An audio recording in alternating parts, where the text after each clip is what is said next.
Knuckle grip in the neon light, trading pain in the heart of the fight. Shifting gears till the edge feels right. Start 'em up, hear the engines cry. Let the thunder roll, leave no doubt. All or nothing when the checkers come out. Doors beating doors in an all-out fight. This is a Moonshiners Wednesday night. Wednesday night! Legends born in the heat of the fight. Trading pain under stadium lights. Racing routes run deep here. We're racing on a Moonshiners Wednesday night.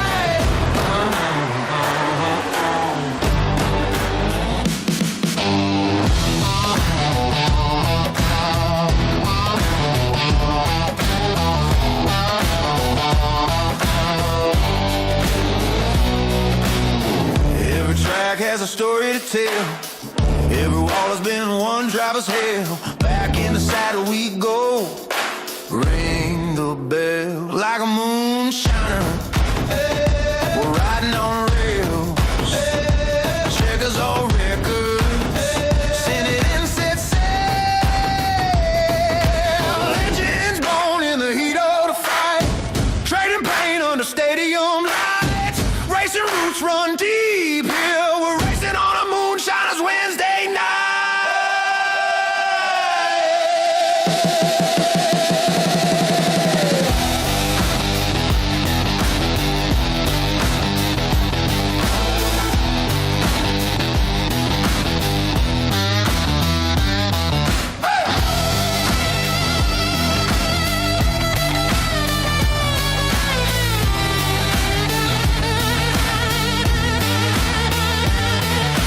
This is a Moonshiners Wednesday night. This is a Moonshiners Wednesday night. This is a Moonshiners Wednesday night. This is a Moonshiners Wednesday night.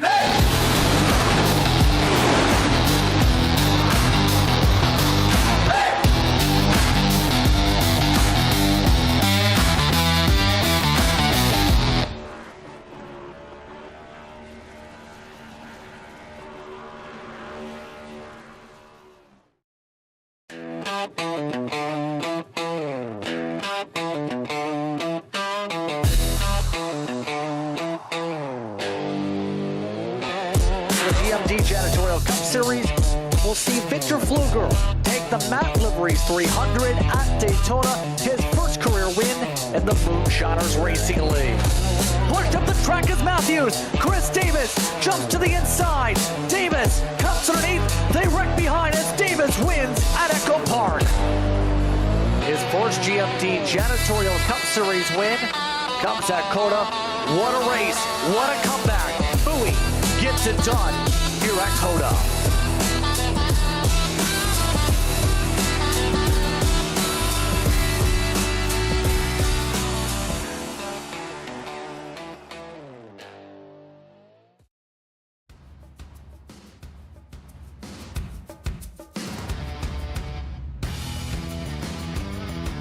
Tonight, the Moonshiners Racing League heads out to the desert, as this evening, it looks to do battle for the GMD Janitorial Cup Series.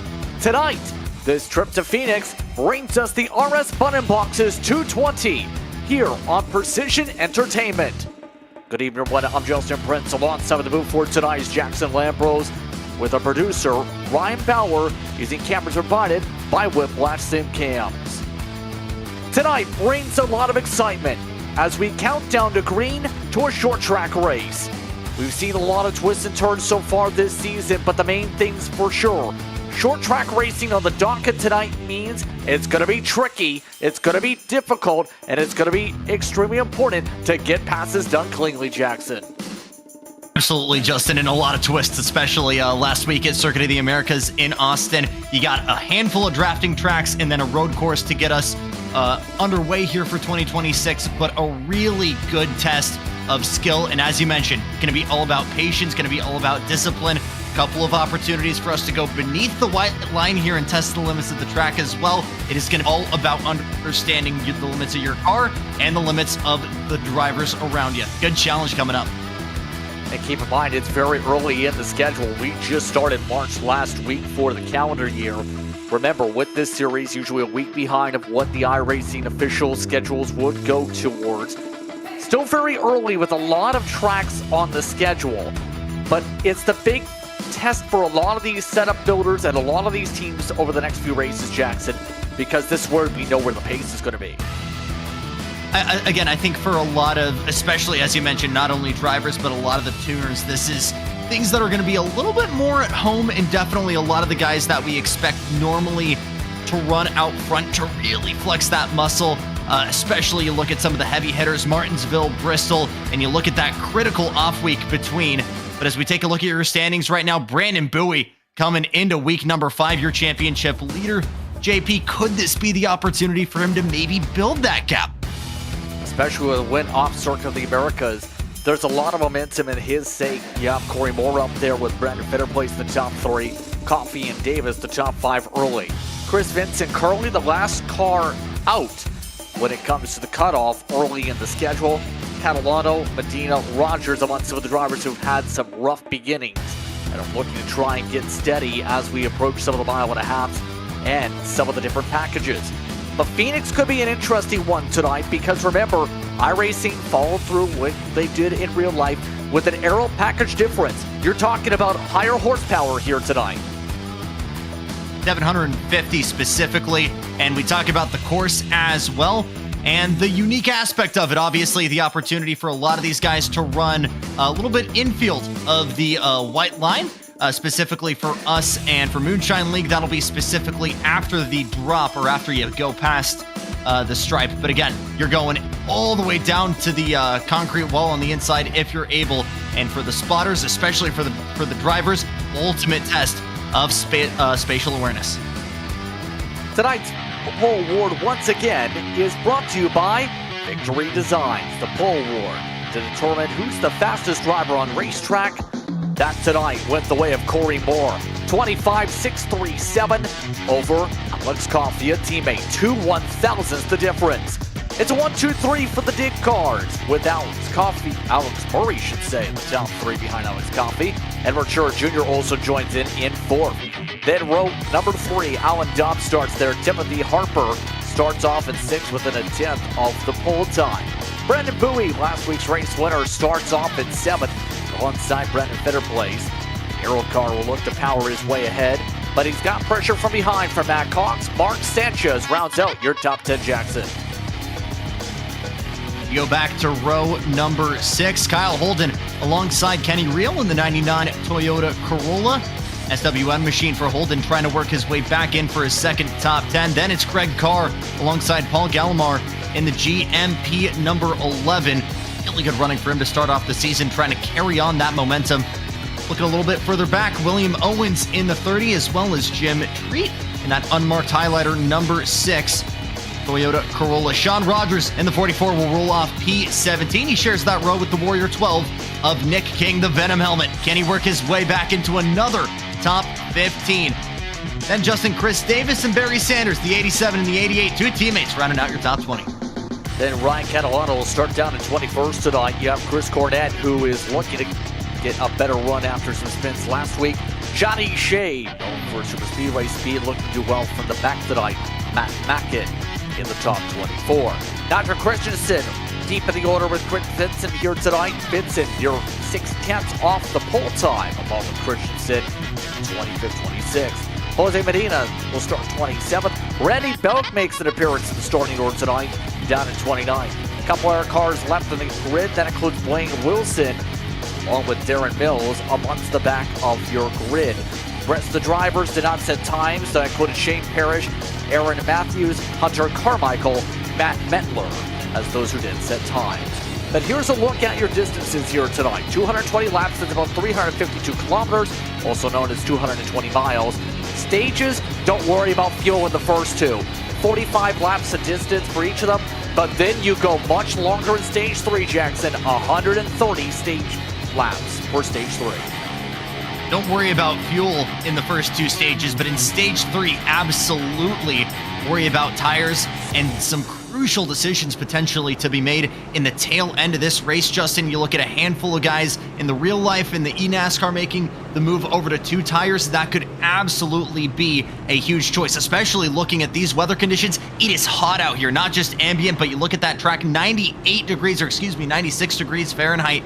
It is going to be a lot of work to baby these Goodyears to really make a full stint maximized.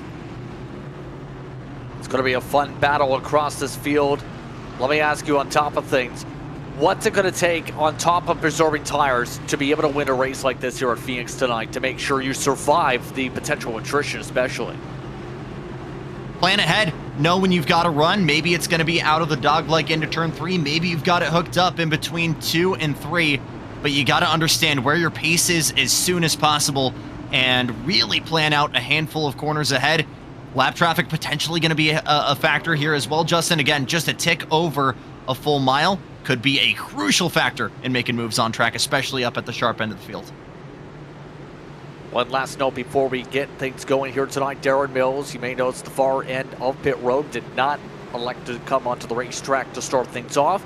We'll start from the lane this evening. All other drivers are in session. So we're just about all set to go. Happy to have you with us here on Precision Entertainment for tonight's coverage of Moonshiners.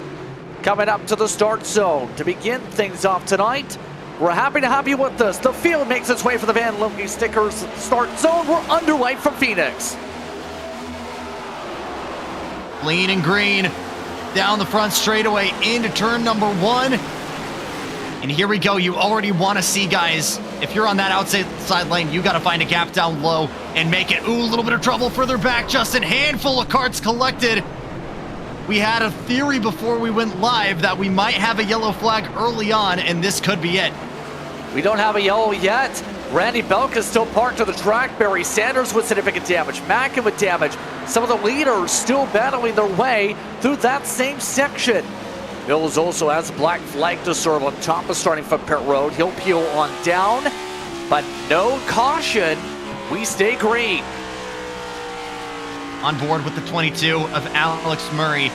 And if you're in that P2 spot right now, especially if you're in P1, if you've got clean air going over your splitter, you want to drop that hammer as soon as possible. But if you're Chris Coffey right now, all you want to do is find some way you can let that pace get deployed, whether it's in a run, whether it's, just waiting for one guy to go a little bit wide, a little bit late on the lift into turn 3 or turn number 4. It is getting those opportunities early on and find a group of guys to work with early. We're seeing a lot of these drivers steady on in the heart of the pack. No one really deviating from that first line here tonight, though we may see the second or third group coming to play in 1 and 2. But you talk about Murray, for example, trying to hound his teammate right at the bottom. Same for Dobbs. Look at him with his driver view. Family Stickers camera view for tonight.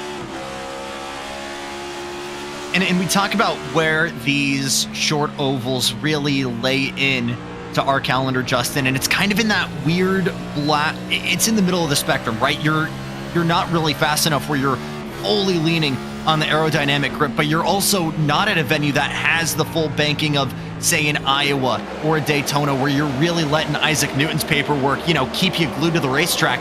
So it's all about finding that area, finding the clean air, finding the momentum, and there's no right way to really drive this track. It's finding a way that's happy for you, happy for the car, and it really is comfort over anything right now. And it looks like for sure maybe that's working around the outside already. Could be our first battle unfolding here. Sure, trying the inside on the 63 of Harper. Is he able to close that gap? Clean move around the outside. Able to slide up in front of Dobbs in this circumstance, yeah. And that was a little bit close there for good measure. But the Red Line Racing machine able to set things up back single file. But right now the race lead keeps contested. I know from your karting side, Jax, you may recognize Alex Murray does some work as well with Prodigy Motorsports on that side. Was a contender at Coda, remember, with the battle for the race lead with Bowie. He happened to crash the car from the lead, and that's been the description of his season so far. Murray also doing a little bit of work on the West Coast. Again, one of the best kart importers, working with Ryan Kasner out in San Diego. But make no bones about it, on the sim side is as fast as any of them. And the pressure is on already. And you wind back the clock here, Justin, to the last time we ran at Phoenix. It's hard for me not to compare this to something like World Cup soccer. The defense is high, the overtaking passes, the scoring opportunities are at a premium. So it's going to be difficult for a lot of these guys to make moves, especially at the sharp end of the field. But you're right on board further back, P16, 92 of Ryan Catalano. It is already starting to unfold into a furball in the mid-pack right now. Yep, right now you see that distance really building up. Some of the drivers at the back lost a couple seconds. The spread amongst the top 17, you're 5 seconds already. A lot of these cars just trying to figure out where's the best way to make a pass here. And you see some of the chances Murray's taking, trying different lines on entry. Problem is, yet again, this car is so difficult to be able to set up a run with the dirty air. You can see Murray, though, getting to the inside this time, might have a chance to do something. And the question is, if this position goes, you've got Coffey and Harper just behind in the wings, waiting to pounce. But for the time being, Moore's going to be able to hold on for the lead. He continues to work his way up the racetrack right now. And you feel like there is blood in the water for the 19 of Chris Moore. Continuing to go down low is Murray. You've got Harper up there trying to go with him. And maybe this is some experimentation on the high line right now. Again, that door is open down low, Justin. But the rubber is maybe starting to be laid down. First potential move for the lead. Murray getting the nose ahead into 3 and 4. Does he clear him? Nearly up into the outside wall is Moore. But a new race leader? No, not yet. Still battling it out as Murray slides up in front. Takes the lead here on the opening stage. Timothy Harper also in the popcorn seat. 4 teammates all having some fun here tonight. Remember, this opening stage is brought to you by Collegiate Football Simulation League, the top collegiate simulation league. Create your legacy by visiting collegesimleague.com today. And right now, all these teammates are 1, 2, 3, 4, 5 for the dig camps, whether for dig 1 or dig 2. That's why dig, with one of their units, already led the way coming into the night in team standings. Here comes Coffey for second. Further back, riding on board, the 99 of Kenny Reel. And you get the feeling as well, Justin, I mean, all these guys are in Discord calls. There's got to be some kind of communication right now, whether it's swapping positions out in front to save a little bit of fuel mileage, or again, you're seeing this 2 wide further back right now, Harper and Moore. Maybe it's a little bit to try and blanket the field behind, do a little bit of dirty air. I'm not sure, but regardless, this is definitely cool run-ins to get us started for Dig 2. And whether they're intending to run 2 wide or not, it is working. Yeah, they're having some good fun battling up here, but Alan Dobbs wants to disrupt it. Dobbs started off the season pretty well, remember, on the super speedways here tonight. Looking to the inside of the 19. Looking to bring a couple others with them. Bowie nearly set behind him also. Here's the look for Dobbs' camera point. And it takes a lot of patience to get a pass here, you can argue, at Phoenix. It's, with short tracks like this, you can take up to 10 laps a car if you aren't too careful when it comes to these pass attempts. And that's frustrating when you're in that position behind, because again, you know you've got something dialed in your race car, but just not fully able to deploy it on the guy in front of you. But you know, so often during so many of these stints, we see it come to them naturally, because if you're the guy in front, you feel that pressure of the guy behind, and you kind of know that they've got something dialed in as well. So for the really, really good defenders here, it's really watching, especially for Murray and Coffey right now, not cracking under pressure, having a handful of people breathing down their necks for laps on end, and not making mistakes, not overshooting corners, not going late on apexes, and really just able to, you know, hold that lead, have a clean nose, and not crack under pressure. We'll see right now if Edward Scher can do the same right now, because he's got plenty breathing down behind him. More Bowie and a handful of others. Oh, contact wall. Timothy Harper slams the wall down. Sure, Jr. hits him. Another slam as they crash down the straightaway. Matt Cox hit him in the 32 car. Caution is out for the first time. Huge crack in the armor already for the Dig 2 program. And for Harper, I need to see the replay there. Here we're going to get it.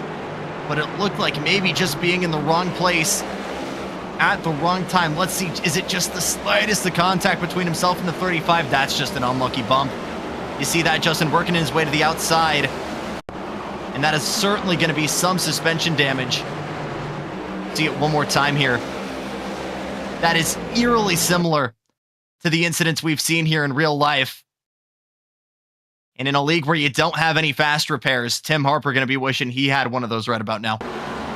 Yeah, definitely looked like the arrow almost got taken off the spoiler there for our Top It Off Hot Sauce Company replay. Receive 15% off entire orders at topitoffsauce.com. Use the code MRL15.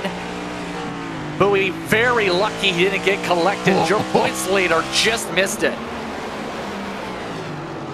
Quick reaction there for Brandon Bowie. And again, you just got to find an open hole and pray it's still going to be there by the time you reach it with your race car. But here we go. First full course yellow. Pace car is out.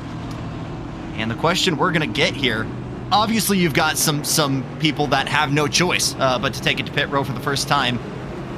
But for your race leader, for a handful of guys in the top 10, do they see an advantage in maybe going in and trying an alternate strategy?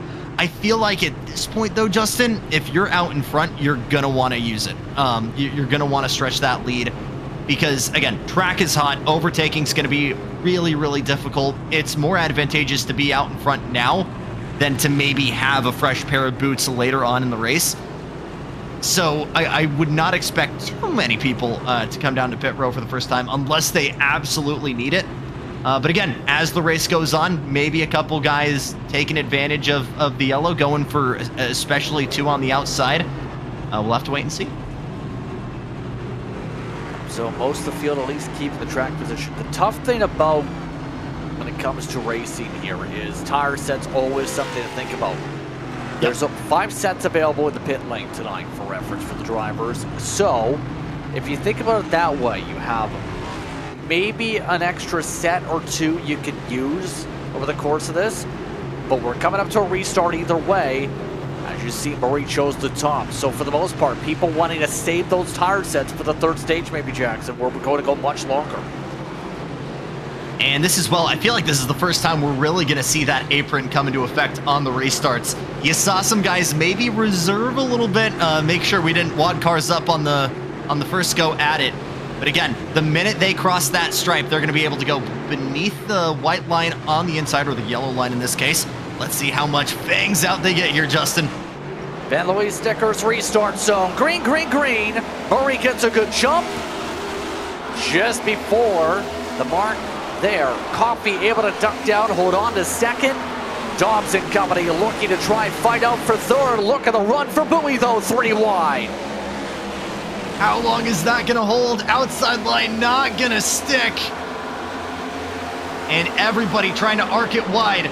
Nobody using the apex just yet. Everybody trying to roll that momentum up top. Lap number 23. Murray going to be the first one to get there. You can already see some people trying to dig a little bit further back, as Murray has a little bit of a gap. Coffey continuing to fend off Bowie and Dobbs behind. And Brandon Fetterpace entering the fray as well, just trying to make a move on Rogers, not able to get there. Look at Rogers on the go-ahead, up 12 now, able to make some moves. Corey Moore still going backwards a bit. The 44 is the direct opposite, you could say, in the BMP machine. That gold and black 44 has been slicing, dicing through the field. That's difficult to do here, but Rogers seems to have a car able to do it. First time of the race to make a mistake, unfortunately, if you're Moore. And we talk about it so much in these kinds of environments, but there is no such thing as losing one position, especially if you're overdriving into 3 and 4 like that. But nobody's taken the benefits of that more right now than guys like Kenny Reel, who again have just been trying to build pace. And you've got a handful of guys right now that have had their pressures, had their setups really dialed in for mid-session. That could be the spot for Kenny right now. Trying the long way around into 3 and 4. We'll have to wait and see if he gets there. Look at this. 3 laps into this stint and already half a second of gap right now from Murray to Kofi. Yeah, Coffey trying to find a way to hold on in front, but Bowie is providing pressure for that second spot. Bowie so far this season, one of a few drivers to have a couple top 10s. Nobody is perfect on the season, the top 10 mark so far. That's with the inconsistencies you can see with a couple different super speedways to start off the campaign. But the big thing for Bowie is he got the point totals here. He's been good in the stages. He was able to do well at Echo Park. Got the win, of course, at Coda, where he did really well in the stages there. And now he's looking to try to add to that with some good stage positioning. Some of the others, like Catalano, they're having to dig to be able to get themselves out of the 20s. It's hard, right? Because the minute that you feel like you have momentum, you have someone else trying to go with you. And just, I mean, you need to find a dance partner. We talk about it so much as well in karting, especially kind of the lower powered classes. But you need to find a dance partner. You need to find someone you can work with, whether that's in the form of, you know, someone being a rear gunner behind and making sure that no one finds the both of you, or finding someone that you're willing to work with in the forms of, you know, having a draft partner, lock bumpers, just a little bit. You don't have too many opportunities here, especially with that apron and the dog leg. But case in point, we saw that advantage earlier with the Dig 2 crew. If you don't have a teammate, you need to get on radio. You got to find someone that is at least willing to coexist with you for a little bit. Because if you're not able to, it's just going to be a flight cloud like we've seen from, what, P10 on back here, Justin? Exactly here, and this is why it's so tricky, and of course, when it comes to this racetrack. One thing to note, about a lap or so ago, they knew he stacked up with Carr getting set by Cornette. Everybody else is kept stable. Look at the stand again, Bowie side by side. Here's the look from Rogers as he tries to build a momentum. Somehow, the 32 was able to fix all the nose damage and is already a 4th. You're kidding. You have to wonder, he's got to have fresh tires here if he's cutting so quickly here. And that goes to show you how much of an advantage that is if you've got a new set of boots in these kind of conditions. That is a huge shot across the bow for the remainder of this field. Look at this, going shallow on the exit. Is there enough juice there to try and clear the 51 of Bowie? No, but JP, what a phenomenal drive back to the front right now for the 32. Cox has got it dialed in. Cox able to get out of the box and be able to break free up to second spot. Bowie takes the advantage for third, and we have a spin in the back. Caution flag is out as a couple cars. Catalano, Christensen have gone around to the front straightaway. Our second yellow of the night. Hard to see for sure what happened further back. Let's try and take a look further back. You saw us right on board with Catalano just a couple moments ago. It's all about Nigel Christensen, though. Is it potentially the dog leg that got us involved here? Or, ooh, no, the 6 hooking the 92. Christensen almost looked like he was able to save it, but just with a little bit of a tank slapper, goes around. No cars in the wall, it didn't look like, Justin, but you got a handful of cars, I think 3 in total, broadside. That's a no-brainer in throwing the yellow. Yep, at least a 3-car incident there that stacks things up. Catalano top it off on Sauce Machine. Got squished into the wall in a helmet circumstance by William Owens. Didn't help at all. Yeah, just kind of disappointing, but I mean, 92 went up top, was the last one to the party, it looked like. So I think just some poor communication from the spotters. And again, you got to be on top of things, especially when you're going 3-4 wide at a venue like this. And you'll see that as well once we see guys getting a little bit more ambitious using the dog leg. But it is all about not just seeing the cars around you and hearing your spotter, but really, I mean, I know guys who will intentionally turn up the engine audio because it's so hard to measure not just where guys are relative to you, but how far they are to you. Because, again, having a car to your left could mean that they're right on your door. It could mean that they're all the way down to the concrete wall. So having that little extra, you know, awareness of where guys are you've got those super nice surround sound headsets, you're getting the most out of them right now. So, Alex Murray, your race leader. See if we can get a quick word, if we can, with him here, because he controls things up front. Jackson, why don't you jump in with Alex? Alex Murray, it's Jackson in the pit box. You got me? I got you. My friend, out in front right now, you're trying to go long on these Goodyears. We are already seeing the advantage from the man right behind you. Let's start with this. How difficult is it to take care of these Goodyears? Well, with the track state starting pretty low here, definitely gonna shred the first set off. Trying to prolong that and have a set later laying in case we need it. Let the track rubber up here so we don't hurt the second set as bad. So I'm hoping that that comes to fruition and we're able to get some stage points here. Lights are out on the pace car. I'll let you get to it. Best of luck, Alex. Thank you, guys.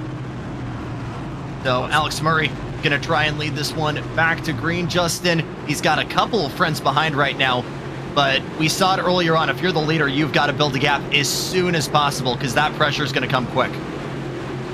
And keep in mind, fresher tires. Matt Cox up to second already, likely to fly, but less than 10 to go on the stage. We've done a set compared to most of the others. Also, Mark Sanchez in 8th is on the same call. Then you have to go all the way back to 19th. Outside got the jump. Green, green, green. Coffee got the count. But watch for the 32 as we make our way to the Van Louis Stickers restart zone. Cox already trying to make a move. Can he make that outside lane work as we head back into 1 and 2? It's good defense. Further back, trying to squeeze them almost into the outside wall. You got a couple guys running wide. Sparks coming from the wall on the exit of turn number 2. But here we go. Cox trying to roll that momentum on the outside. Is he able to make it stick?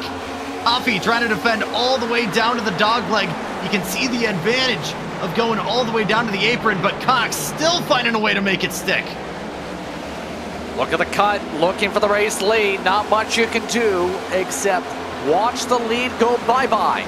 Matt Cox up to the point, going from a crash to the lead. No other place you can really do that with this package, let's just say that.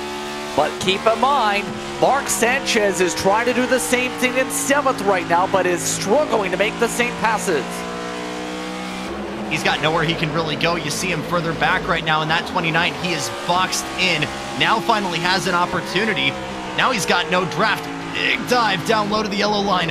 In turn number 3, is there anywhere he can go? No, because that 97 of Holden continues to box him up. Look at this, all the way down to the concrete. And just finding any open gap he can try to jam it through. It's not working. A little bit further up, 35 of Dobbs continues to slave at it. Down low on Bowie, you've got Sanchez and Holden just behind. Is there anywhere that Dobbs can try to make it through? Oh, big dive! That was a little bit aggressive coming to 5 to go on the stage. Sanchez is really attempting to send it hard, and that set up Cornette and company. Chris Cornette not on fresh tires, by the way. He's just been picking up spots, although not afraid to use the bumper. Look how up on the wheel he is, coming to 4 to go, but the caution is out. This is going to be close to the end of the stage. We have a 3-4 car pileup down the back straightaway. Sanchez is in it. Yellow flag back out, and you can understand the aggression for so many of these guys with the fresh tires. They know now it'll be pretty much an even playing field once we get the stage caution back out. But here you go. And once again, it looked like, I mean, this one was brewing for a little bit.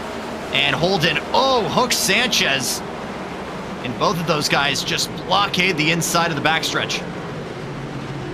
At least hard contact for Kyle Holden, one of the top competitors for the past couple seasons.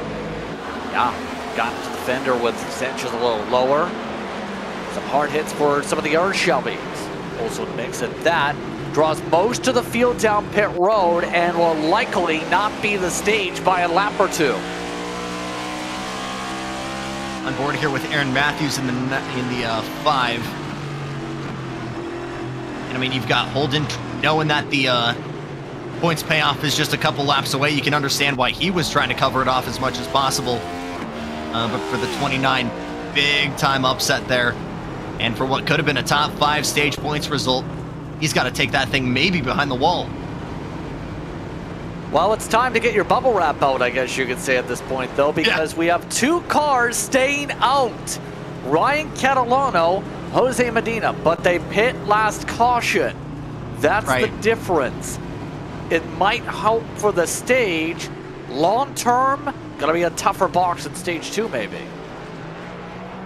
I mean, cautions have bred cautions. We've already seen that, to this point, Justin. But, I mean, with that, not only is it bunching everybody up together, but it's just the fact that you've got different people on different strategies and so many people trying to defend their part of the racetrack where they are in positions.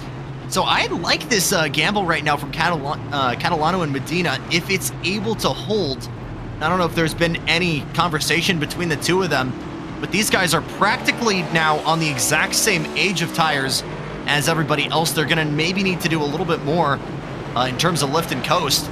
But if these guys are able to work together, able to push and defend, Cox, Coffey, Rogers, they might not be able to get through. Catalano, for reference, his best finish so far of the season came at Coda, 12th spot at the top of Hanso's company machine. Redline Racing Machine will look to try and hold on, with Medina also trying to roll the dice for track position. Gonna be a long roll up to the Van Louis Stickers restart zone this time through. It is a 1-lap dash to decide stage 1. And the stage at the end of lap 45. Taking the time to get there. Watch for the jumps through the restart box. Look at Catalano, first on it. Outside gets the jump and Coffey follows him. Back on her way, races on for the green-white checker next time. I'm surprised with how much that outside line has worked, but for Catalano, he's got it. And now here comes the cavalry, nearly 4 wide, 1 around further back. Looks like the 24. Is everyone able to avoid him? I think barely. So Catalano going to continue to lead him in the run to the stage checkered. Catalano, open air to the front.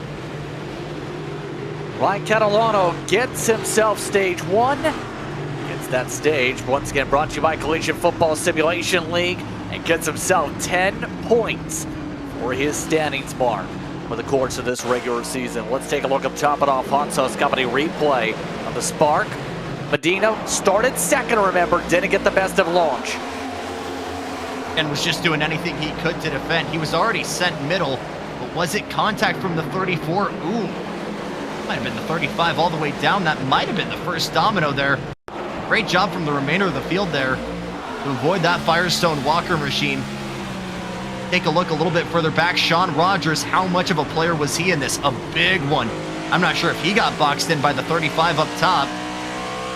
If you want to give that the Charles Leclerc stamp of racing incident, Justin. But regardless, just very unfortunate there for the 24.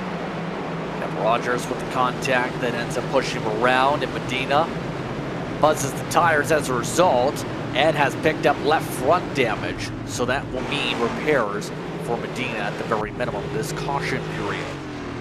So stage 1 ends with Catalano up at the front of the field. Coffey, Murray, Cox, Bowie, Dobbs, Rogers, Cornette, Better Place, and Real unofficially amongst your top 10. As that will see the field pace itself around. We're coming up to the start of stage 2 this time through the caution period. This stage, remember, brought to you by the race sponsor, that being RS Button Boxes here tonight. So, for a guy like Catalano, though, how huge of a weekend could this be? Again, 12 positions gained at Coda and is carrying that momentum, still 18th in the point standings right now. This could be a huge point haul. And at this point in the season, again, you're just starting to get into your groove. You're getting out of the draft tracks. You're getting into the real, skill showcase tracks. This could be a huge result for the 92.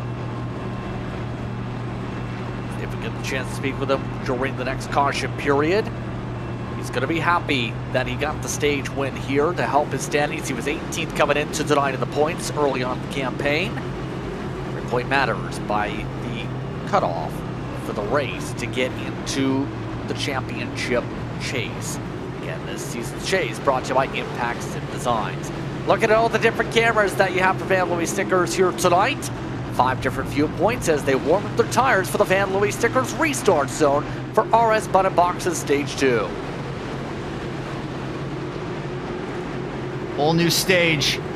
And again, you got a pair of sprint races ended by a marathon. You can already see the Fangs out nearly door to door their coffee. And Catalano, this is going to be a melee in the desert. Stay tuned. Let's get it started, Justin. Here we go. Backing away for the Van Louis Stickers restart zone. Rubber flying everywhere in the restart zone. Coffee got a better launch this time. Look at Murray all over the defending champions bumper. Coffee sends it high, Murray sends it low. Gave him a big shove, kind of forced him wide, a la Dale Sr. And it's working right now, but Coffee's got to find the momentum to fight back. He does on the high line.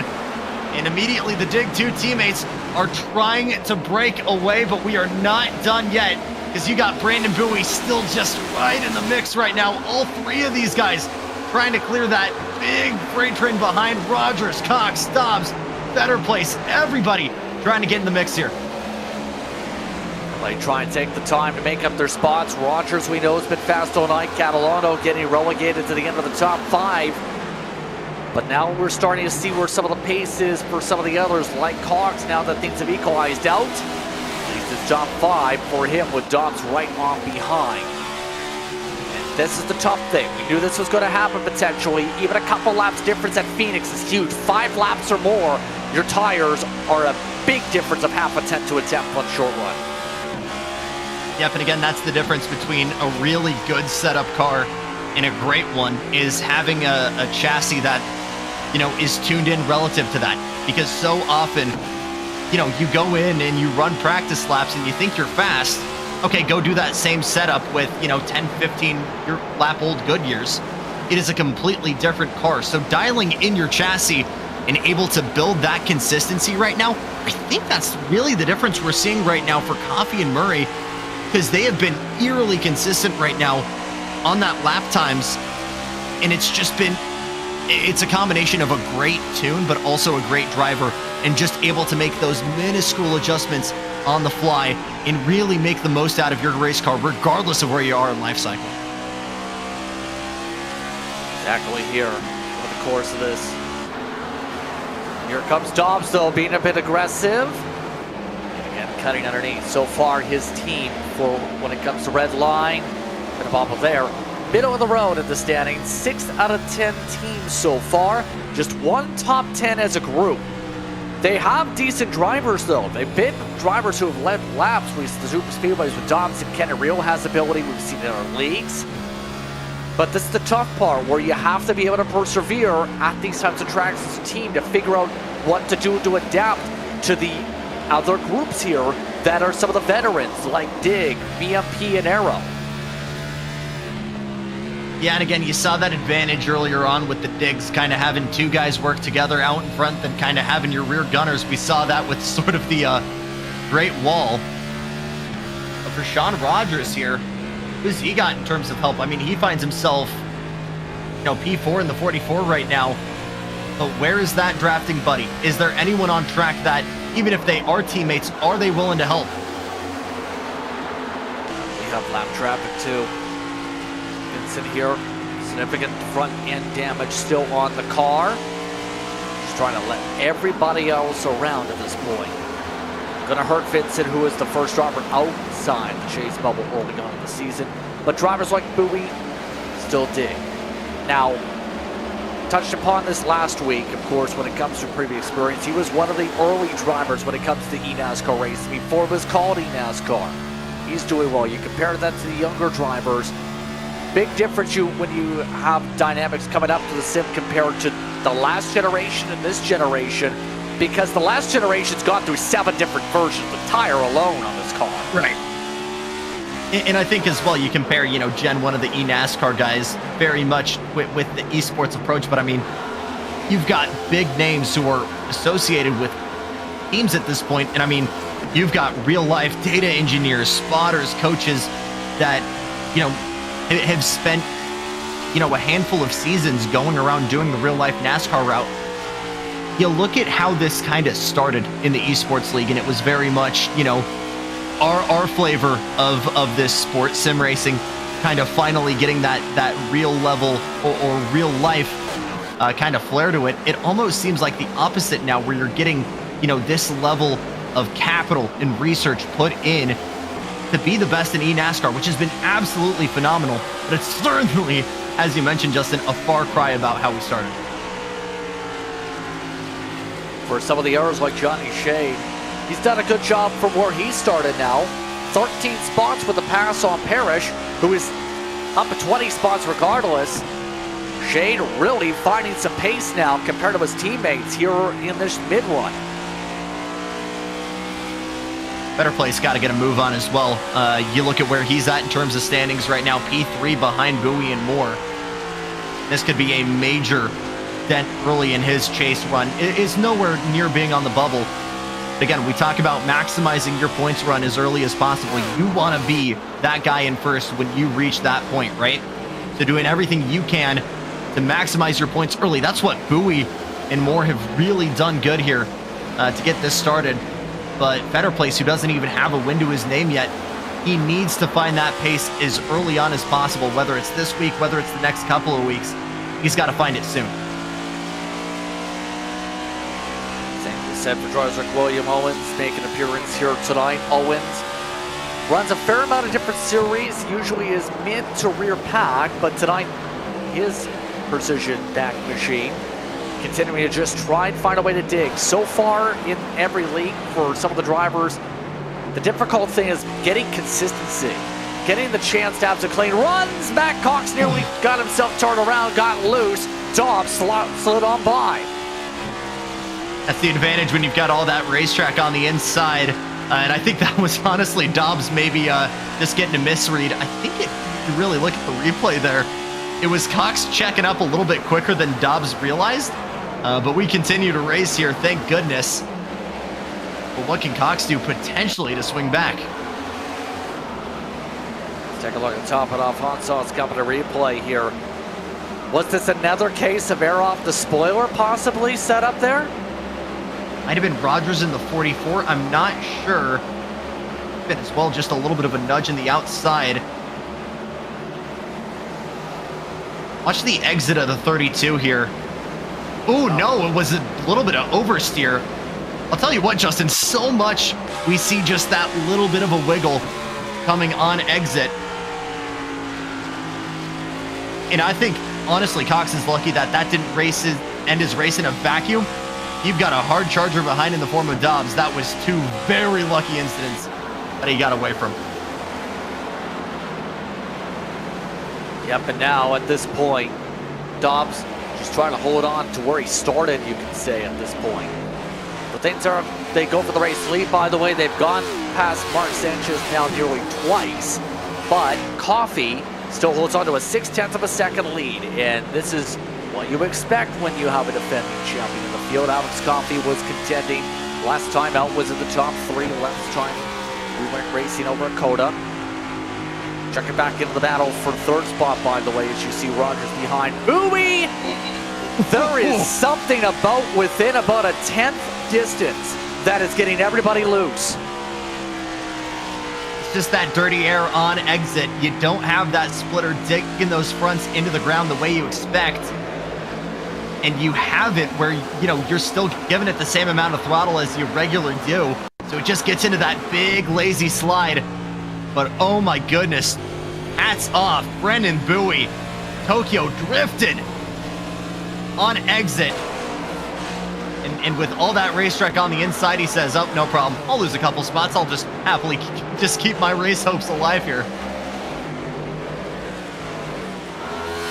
Yeah, but now, this point, just trying to make sure not to overheat the tires. That's a big thing about this here too with all this is you make multiple slides like that, you don't get that tire wear back. Obviously, you toast these tires for more than half a lap. Drivers have talked about it over the years. You're in trouble because it puts you into a spot where you're going to be slower than the others and or battling a loose car. to the question is then, Justin, who still has maybe a little bit of heat in this set of Goodyears? You look further back to Cornette, better place, Catalano. Maybe not the 92 of Catalano. We know the sacrifices he took to even get that 92 to the front. But you look all the way back to Matthews and Moore. They might have something as well, especially after the phenomenal start Moore had. Just one mistake earlier back is what set that 19 outside of the top 10. But absolutely, watch this 83. Chris Cornett starting to bring that 83 to life as he is reeling in. Brendan Bowie right in front. Yeah, Cornette has actually done really well here tonight. Has had a rough start to the season in terms of some of the races. Got a top 10 at least on the board. Zero X Sim Racing Machine, though, did that over at Echo Park. 25th at Daytona, 29th, by the way, at Coda. Murray, how's things going for him? Well, he continues to slide around and is getting pressurized big time by a few other cars. 4 cars now hooked up in this train, if you include Bowie. Would it be weird to say it's been an incognito night so far for Rogers? He's been really just kind of waiting in the wings, waiting for the opportunity to make his move. And considering you've got cracks starting to show in the 22 and some hard chargers in his rearview mirror, Dobbs and Cox ready to move forward as well. Is this where Rogers makes that step into the limelight? He thinks so. He thought about a move into 3 and 4. Continuing to think about an opportunity. He can't think about it much longer, though, because, again, Dobbs, Cox right behind with Bowie as well. You see a little bit of a thought of a move further back. Cox trying to go down low on Dobbs. There's a smidge of overlap, but Dobbs still able to barely roll that momentum off for the time being. Still, we're at less than 20 laps to go in the stage, mind you, coming up quickly to less than 15. That's in a few moments' time as Cox is to the outside. Lontrar's been able to do that where they can get to the quarter panel and slide up. Dobbs, though, trying to nearly slide up into the fender. Doing for Bowie in a result, but that could have gotten pretty bad there, to say the least, with that little drift up. Dobbs has gone up a little bit every corner. Now they're both going up a little bit more. And we just rode on board with Bowie. I was about to say he's going to need these two to continue battling for him to bring himself into this battle. But Bowie is driving the snot out of that car right now. You just saw him lick the outside of the outside barrier going through the dog leg. He wants to be a part of this battle. Sean Rogers feeling the heat. Dobbs trying to chuck it to the outside, has the overlap. Working back to the stripe. But he has got something dialed in still in that 44 because he's able to plant down low and just bunch that car coming out of 3 and 4. All of them really just trying to find a way to hustle. So at this point, where do you try and set it up knowing everyone's kind of aero locked at this point? Well, in some cases, in the case of Catalano, he's got clean air a little bit on the front nose per se, but the 8-lap older tires are still trying to hold on to 9th here with another train behind him. Yeah, and even though it's not like super far back, he's still definitely feeling the effect of the cars in front. Maybe Parrish is a little bit more just behind that Mars Ford Mustang. Just on the bubble of that top 10, trying to move through to P9. We saw Catalano on the attack earlier, the first time he's really had to defend. You look a little bit further back, the 25 of Greg Carr trying to get into the mix.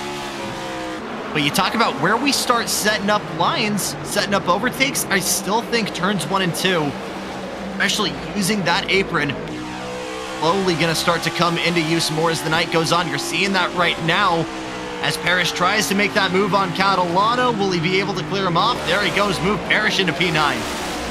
There goes the Mars Properties machine. That team named after his Airbnb property company. 66 continues a plus 22 on the march. Greg Carr also trying to march back. He's got Aaron Matthews. You could also throw in the hard chargers. Look at the most positions gained. Parrish, Matthews, both of them plus more than 20 tonight. Big time mover in the 66. Give a tip of the cap as well to Aaron Matthews right behind not just in the standings, but on the track. So both those guys making big time moves together. Is this the point where that teamwork goes away? Carr trying to make a move down low, coming out of the back straightaway. And the more this race is developed, the more this track is rubbered in. I really do think it's 1 and 2 that's become an overtaking spot. And of course, the minute I show that, Greg Carr saying, nah, you can get it done in 3 and 4 as well. If you're able to park the apex, yes, but look at the crossover. Yet again, the first to engage machine crossed up that time by Matthews. There's the side-by-side, though, as the Aero car stays to the bottom. Catalano gets the smile with this, because this gets him a reprieve with less than 10 laps to go on the stage to try and hold on to the spot, and Carr gets himself nearly turned. They're both able to save it. Big time stress moment for Carr. But with how much those guys were running wheel to wheel, I mean, that was just a matter of time. But take a look at this. Carr trying to roll the outside. This is just coming out of turn number 2. And the 5 has no intentions of losing that spot. Again, both of these guys want to be in the top 10. But just the slightest of nudges to Carr. Actually, he does a little bit of a favor in keeping his foot in it. Because if he isn't there fully, if he doesn't drive through it, I don't know how Carr saves that.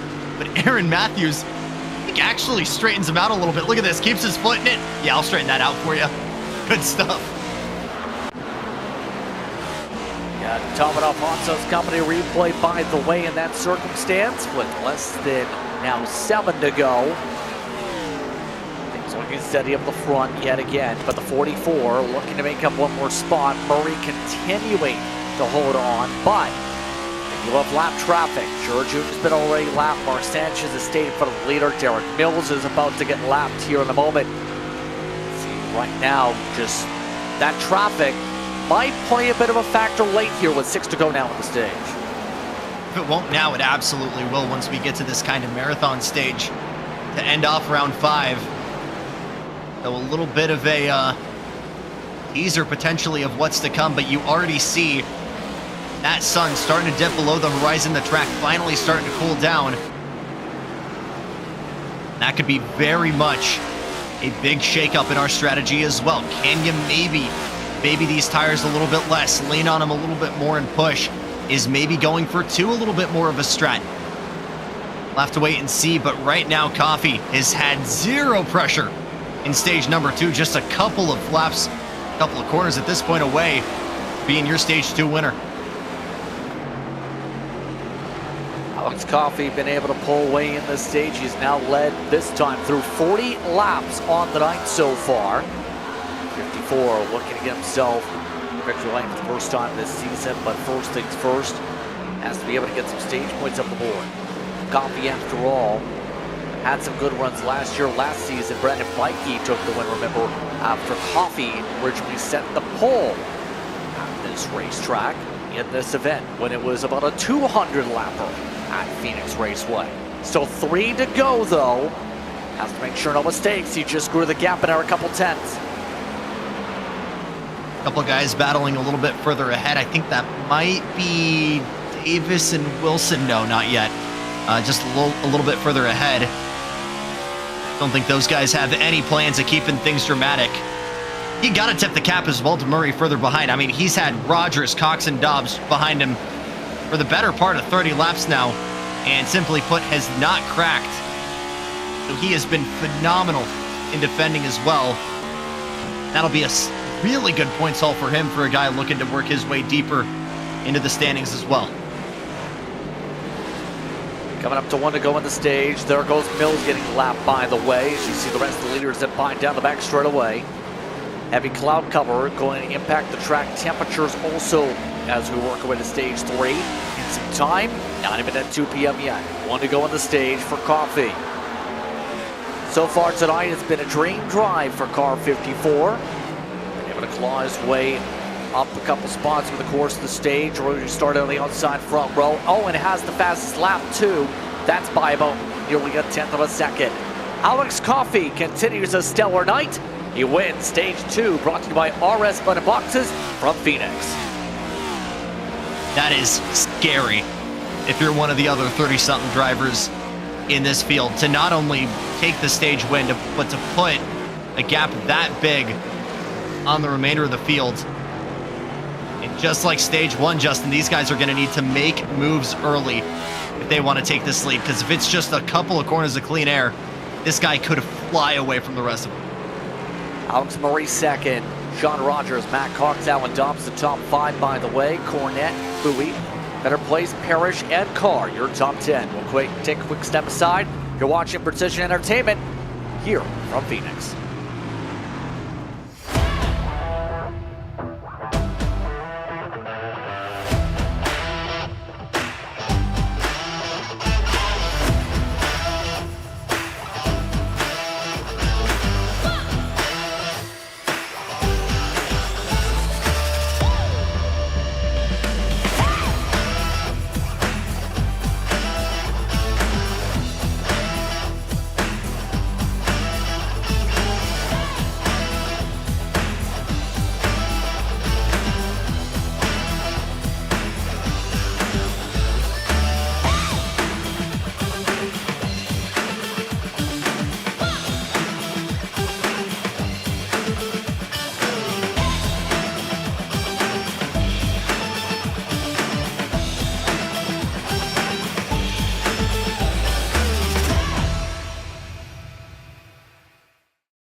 Welcome back, everyone, to Phoenix Raceway. It's pit party time as Moonshiners continues on with the GMD Janitorial Cup Series. Tonight's coverage, the RS Paddock boxes 220. Alex Coffey leads coming out pit road, followed by Murray and Cobbs. I'm Justin Prince, Jackson Lambros alongside for tonight's coverage. Ryan Bauer, our producer for this evening. We also joined shortly by Zach Case from the pit road side. But as we continue on with the progression of tonight, so far, it's been made clear, if you can get the lead, you can control things. Van Louis Sticker's restart zone, so critical. Yeah, and I mean, just behind that P1 spot, chest at 180 miles an hour, right? If you don't have someone you can work with in the form of a teammate or just a buddy, it is really hard to get moves done, at least in the opening 2 stages here. But again, you see it right now, sun's starting to dip behind the clouds, and just about half an hour, it'll find its way below the horizon. That will cool down the track significantly. Hasn't done too much of a dent just yet. You see that in the bottom right of your screen. We're just at 70 degrees ambient, 77 ambient, 90 Fahrenheit. So these guys still need to find grip here on this restart, but it has been simply put dominant from Coffey to get us started. Is this the restart, Justin Prince, where that changes? We'll have to wait and find out. Absolutely, you see some of those weather conditions as well. You see the temps are coming down. And now these drivers will set up for the long stage. This one will require a green flag stop and require these drivers to think about how many sets are remaining if we get cautions. Van Louis Sticker's restart zone time. 2 teammates up on the front row from Dig. Coffey, Murray alongside. Green flag is out, back on her way. No count this time for the 54. That allows Coffey to pull away quick. Look at Rogers trying to dig for the side-by-side with Dobbs. That's the first grouping of cars to get alongside one another. In fact, Dobbs gets alongside the 32. Can Dobbs make it stick, though? He's got to find Cox if he needs someone to work with. But it has been a scary fast restart from Rogers. Cox trying to cover down low. You see Dobbs trying to roll that momentum. Then it's the 83 and Brandon Bowie trying to get to work a little bit further behind. These guys know how important this restart is. That's why you see Rogers going all the way down to the apron. Nobody, though, able to make a pass on Coffey. It is a stalemate at the front of this field, Justin. Side by side now for what is second. Look at this start from the 35. Look at 3 wide from Rogers, though. Trying to force it underneath. Cornette also making passes for good measure. It's side by side for the lead. Look at this, Rogers trying to go down low. You got Cornette with the same level of heat up high, and now you got Cox in the 32 going all the way down to the yellow line. Can he make it stick? No, Rogers starting to finally have that chassis bind up, but still finding pace on the outside. Some phenomenal restarts here from the 44 and the 83. You still see him trying to make moves around the outside, nearly into the side, into the door of the 32. It's a credit card gap between both of them, but Sean Rogers continues to battle on the high line. So far, it looks like the outside's the way to go. Something the 35 did is hitting perfectly here. What an adjustment call, it seems, because Coffee is losing tons of ground here. An interesting situation, possibly. We'll keep an eye on how this run goes. They did take tires, by the way, before you asked that question. So this isn't as simple of saving a set. This is just the fire-off is that strong. But Justin, you can see how much this high line has come into effect. It's what's allowed Rogers and Cornette now to be second and third on track. You look at how Chris Coffey was white lining, yellow lining to really defend here in stage number 2. He finds himself now back in P5. We're fanning out nearly 3 wide further back. Bowie, Murray trying to make some big moves a little bit further back. They can't make it stick. But all of a sudden, it switches from one dig machine to another. Dobbs is looking unstoppable to get us started in Heat 3. Remember, a lot of these drivers, too, just received the note. We normally have seen shifting come into play for much of the day. Many of these drivers are in the window of fuel saving now, trying to play around with when they shift, and a lot of them hearing are starting to keep it in fifth gear to make sure it's a one-stop. That'll be interesting. Definitely going to make the car a little bit easier to drive. We saw so many guys kicking the tail out just right here coming out of turn number 4. And as we mentioned, Justin, you kind of get in that sweet spot with the dirty air. It can really be the danger zone and trying to keep all 4 tires underneath you. But that'll make it just a little bit easier in terms of keeping things stable. But I mean, again, we talk about this. It's not mutual for everybody. I don't think Dobbs is going to be worried about it out in front. But for guys like Bowie, I mean, he's got to make moves.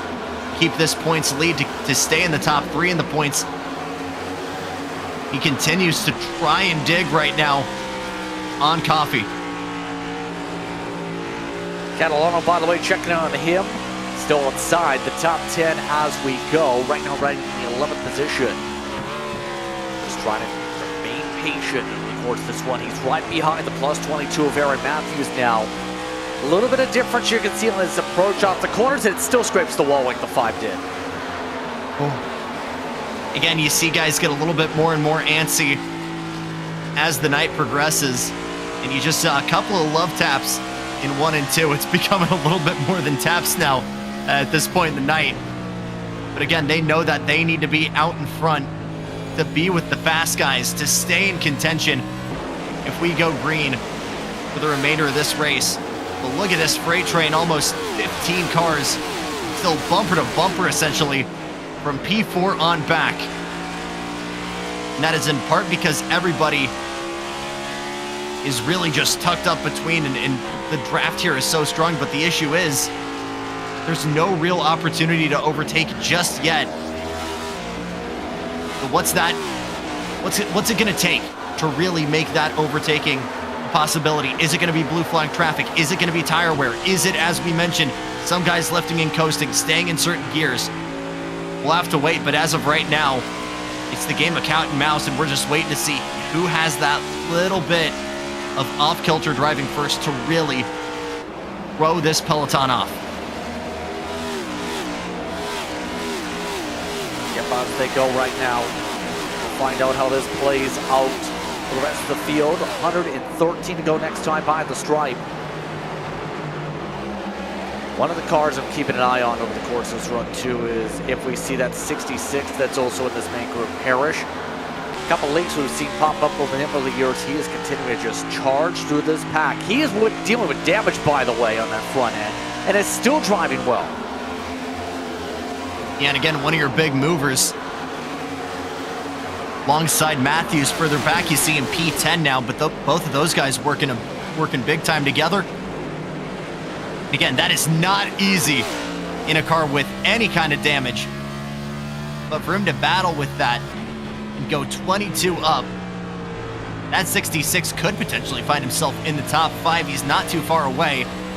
But how about this? Ryan Catalano, did Matthews fully patch that number 5 up as well? Catalano might be able have that be a helping factor and trying to have him move by. We'll be right on board with him right now, and they continue to stack up further behind. You see better place. I think that was Owens and Carr as well. All things considered, good recovery from Carr. Again, had a little bit of a spin just before the ending of stage 2. And all the way back even to P15 here with Holden and Real. It still feels like it could be those guys' night. I see right now how things are in the back of the field for comparison's sake.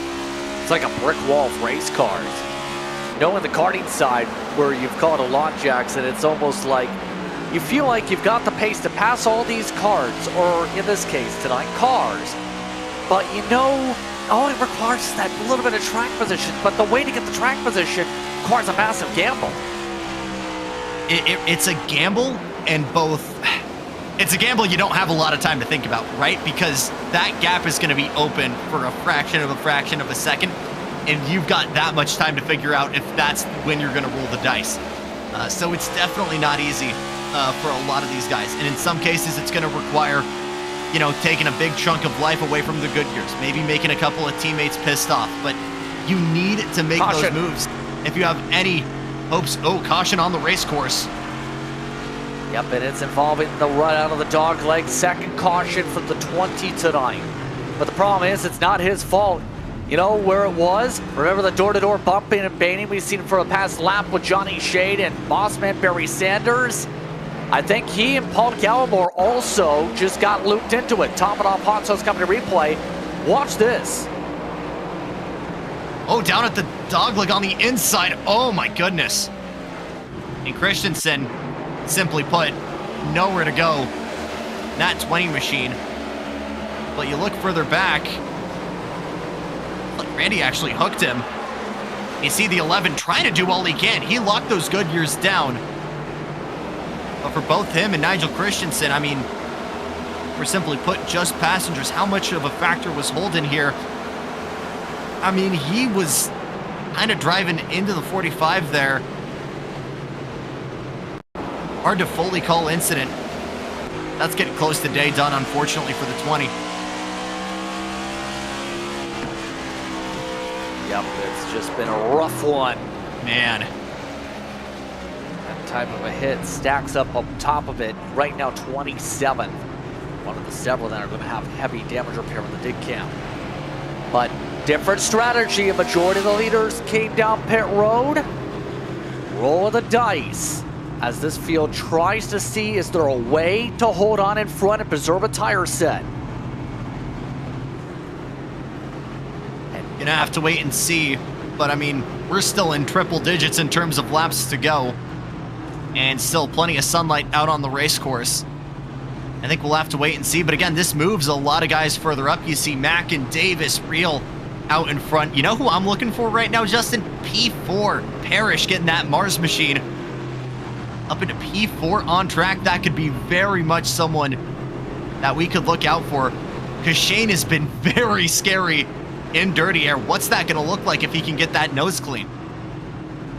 One of the drivers who rolled the dice here, as you see, the temperatures continue to bounce around. Sean Rogers on old tires. Sean, big gamble here. How are you feeling about your gamble on 22 lap old tires as they delay the restart? Poor. I made a mistake, probably. I miscalculated. I just did a quick math, thought it was 12, and then when I seen everybody else go, I realized that I screwed up. But we've made this bed, so we're gonna let her eat. Hope for a quick, maybe 10 laps caution, and try to get back on strategy. But yeah, like I said, we kind of made this bed and forced to lay in it. How do you feel about the new package of this car? Now back on the car, back to 750 for the shorter tracks. I like it, actually. You can definitely tell the difference. You can see the difference in the lap times versus last year. There's a lot more wear in these tires. I mean, after that stage 2 where we did green the whole way, you know, I was down in the 20s on my right rear. So it's definitely wearing the tires more, making it more of a challenge for us drivers out here. That's going to be interesting, because the way you're describing, these tires might not make it before the gas tank. So what's the approach now with this plan, knowing that's going to be potentially the case? Haven't thought that far ahead yet. I guess we're gonna figure that out as it goes. All right, we'll try and sort out your proper spot. Thank you very much for the time. Thank you, guys. John Rogers doing John Rogers things and leading the race. Yeah, that'll be interesting to see. But again, cautions could breed cautions. We've seen it so many times, especially in the opening stanzas here. But the question is, if he gets that other opportunity, is he going to bring it back in? I'm not sure. We know he's got front-running pace. This is genuinely, Justin, going to be the first time he'll have clean air to use it. So what's not to say he could put a gap on the rest of this field? We'll have to wait and see. Here we go. Van Looy Stickers restart zone. Rogers going to try the old tires. The first on new tires is Coffey, Murray, Dobbs. Green flags out, backing away, inside line, got the better jump this time. Watch for the drivers from row 4 on back though. They will have a lot more roll once we get going. Look at Coffey's roll. Cox threw it in early, then backed out of it. I think he tried maybe finding a gap that wasn't there. Look at this, move for the lead. Down low into turn number 3. And the 83 trying to make it stick down low on Scott Rogers. He looked so strong at the jump of the gun. But who got to the line first? It was Rogers, barely over Cornette. Again, both of these guys essentially on the same level of tire life. Rogers out in front all night long so far. Cornette just really getting here now for the first time. And he make it stick down low. Coffey and Cox going too wide, a little bit further back. And Sean Rogers walking the tightrope on the dog leg is going to hold on to it for the time being. And they both move to the high line. That might be the safer way to go. Look at the difference. Last time by, 26.3 for Coffey, 26.6 for the leaders. Already got Dobbs up in second also. Rogers blocks the bottom, boxes in the 54. That will last only a corner. There's the side-by-side for the point. He doesn't have the grip to hold it down low on corner exit. He needed to roll that momentum if he wanted any hope.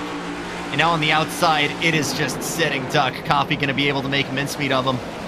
Dobbs trying to work on through, so too is Murray. Cornette just further behind. What happened to him? He looked so strong on the restart and was unable to take the lead. Now he's fighting for that top 5. Look at this, Murray hanging it down low all the way onto the apron. Is this the right choice? Comes all the way back up to the racetrack. Knew the second the spotter was shouting the clear, he was able to go up high. And that is a phenomenal use of all of that space down low. Alex Murray gets the 22 into P2.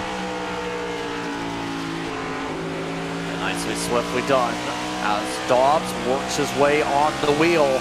This is to be expected for the drivers on old tires with this rinse. My thought is going to be here. We talked about this with Rogers. I think we're going to see this come into play. The fuel is going to be an absolute talking point because, yeah, if drivers are thinking it's not going to be easy to make the one stop on the gas, where in normal cases last year it could have been possible, this is going to be a balancing act to make sure you don't blow a tire. Almost exactly what we saw in the real world as well. We saw so many guys trying to tiptoe in terms of pressures, in terms of stint lengths on these tires. And again, it's the same tires, but a different amount of horsepower, a different level of momentum being carried into these banks. How much can they really withstand? Is that a little bit of contact maybe between Dobbs and Murray? It was. And Dobbs had to get off throttle big time there. I think he knew he was in trouble and maybe could have hooked Murray there. Now he goes a little bit wide. Is he trying to loop it late? Let's see here. Working out of turn number 2 onto the back straightaway. You're on the rear bumper of Alex Murray. And that aggression is still there from the 35 just behind. Being a little bit more studious about it. Not too aggressive. That'll definitely turn back up here in the next couple laps. Yeah, but right now, this top 3 running 26.6s, about the same pace as the previous ones and leaders. Look at how things are going though for Kyle Holder. Remember, huge damage when it comes to this car. Remember, to the back bumper. Over the 97. Bit of recovery drive, able to get around the older tires there. Chance for the top 10 here. Once he gets around Rogers, who has become a cork in the bottle. Look at this path. Welcome back to the fray. Catalano, how about this? And Sean Rogers still patching it up nearly into the side pod of Owens. Look at this, Matthews, King, Wilson, everybody trying to work their way into the mix. You look from P4 on back, it is a doghouse right now. Yeah, Nick King amongst those, trying to find a way through. Quiet night for Nick. His Ford usually amongst those, trying to punch his way on Wade, and has had some bad luck in past races. Tonight, though, just letting the car come to him. The Warrior Racing Machine's doing a good job, and he's trying to cut his way on past this 44 fast. Could be a good start for him as well. I mean, P29 at Daytona, or excuse me, P18 at Daytona, hasn't had a top 10 to his name yet. 23rd and 18th at Atlanta and Dakota, respectively. That could be a huge finish for him. Could say the same here for Blaine Wilson, who, as you mentioned, Justin, also has had a very quiet night. But strategy, looking to find his way into contention here. Is there any way he could find his way into the mix there on the 18, the progressive machine? It's like he's able to clear. Rogers already making work of more. Everybody into the wall on the outside of turn number 2. That battle continuing to go on. And Alex Coffey now back at the point, trying to fend off from Dobbs and Murray. Yes, indeed. We mentioned Zach was standing on by here tonight. He ended up teleporting through a hockey rink after coaching some hockey here tonight. He's back in Phoenix. How are you feeling, first of all, about your teleportation? And second, what do you have to note tonight? Thanks, guys. Yeah, unfortunately, did not get the win at the hockey rink, but happy to be here on the broadcast. And I think overall, my notes right now, we talked about tire wear, we talked about fuel. The biggest thing is just not cutting that dog leg if you want to save those tires and not really get any wear or extra damage on those. So I'm going to keep watching where the lines are and back up to you guys. Thank you very much. And it's going to be interesting where that's going to come into play, because that's the pivotal thing, because the thought is you cut through the dog leg, it saves you time. But, as you can see, it's not like, say, in the Gen 6 era, where in some circumstances you can cut all the way down to the very, very, very bottom of the racetrack. On top of that balance with the tires, I know that suspension can get de-wedged if you turn too much on the bumps down there.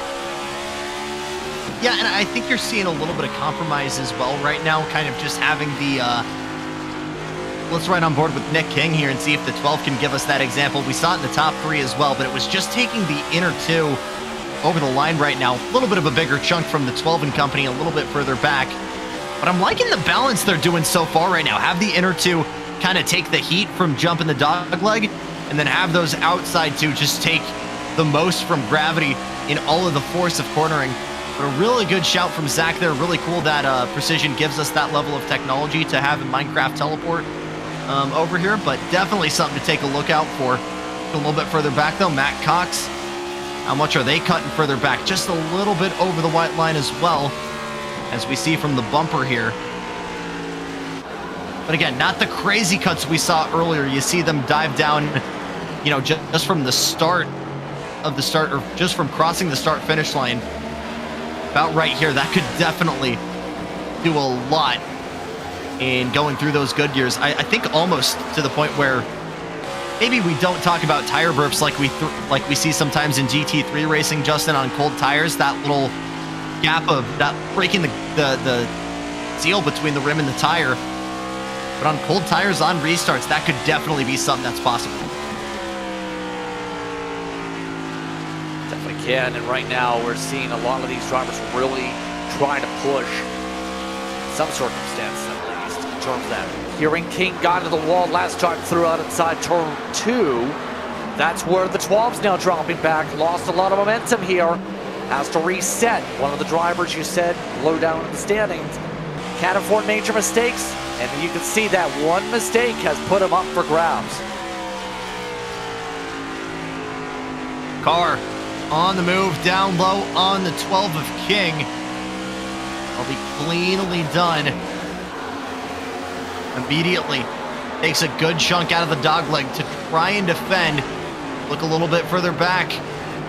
Bossman Sanders covering down low right now on Rogers, and that'll be a clean move as well. On board looking out the back of the 88. Does Rogers try and swing back? He does. Trying to go down low. Got to be so careful with the dirty air here, Justin. That's right in that danger zone we were talking about earlier on. And that is exactly where things could be very, very scary, especially with that extra 100 or so horsepower from last season. Right now, look at this though, by the way, we're in the race lead. Coffee and Dom still keeping close. Murray also in the conversation, by the way. Falk already 1.4 seconds. Corey Moore, who we heard earlier on, had rammed this race at the qualifying set by accident, or wrong set in general, hit the wall as well. We're still keeping an eye on the race leaders, but some of these drivers are really slamming the walls down, Jackson, getting really tight. Look at Dobbs even, he's getting tight. Yeah, and you get to the point where that becomes something that your bodywork can shrug off, and to the point where you do genuinely start getting suspension damage. And those wheels are so far out now in this current spec of cars compared to the Gen 6 or Gen 7s, where if you're not completely flush in terms of steering, you really can bend things really bad. And iRacing's done a phenomenal job of that. I mean, I did a couple of starts in Chicago and Sonoma, and have had a couple of adventures, shall we say, in this car. And if you are not completely straight in terms of steering against the wall, things can get bent very quickly.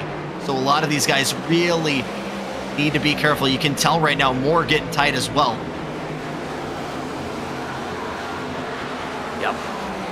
At this point, is there anything you do as a driver or can do at this point that you haven't been doing already in terms of the adaptation to this?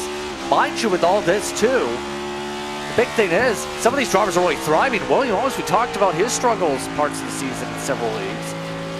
He's flourishing with this. Normally, in terms of pressures, I mean, you would say go to pressures, but at this point in the race, there's no point, because you know the racetrack is going to be so different by the time you take it back in for your scheduled stop. But I mean, do what you can with your feet if you can't with what you can't do with your hands. So try and, you know, give it a little bit less gas on exit, or in this case, maybe giving a little bit early. Downshift into fourth here. You see that with Allen. How much is he going to run it up in fourth gear? Look at that, keeping it in fourth. Getting a little bit earlier on the gas there, depending on where he's got his steering. That will help rotate the car as well. Yeah, but again, it's all a tightrope. And again, in trying to rotate the car a little bit more, you're taking a bigger chunk out of the rears as well. So it's only really a temporary patch-up, because that grip in the rears are going to give as well.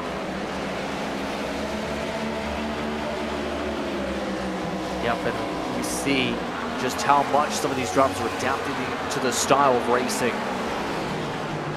To me, at least, I like this type of racing back in the day. It's tricky, but once you got used to this style of racing with the ability just to let the car roll on the throttle, it became really, with this next-gen car, similar to that, you can argue with the Gen 6 era of racing. Catalano, he's really thriving with this car too.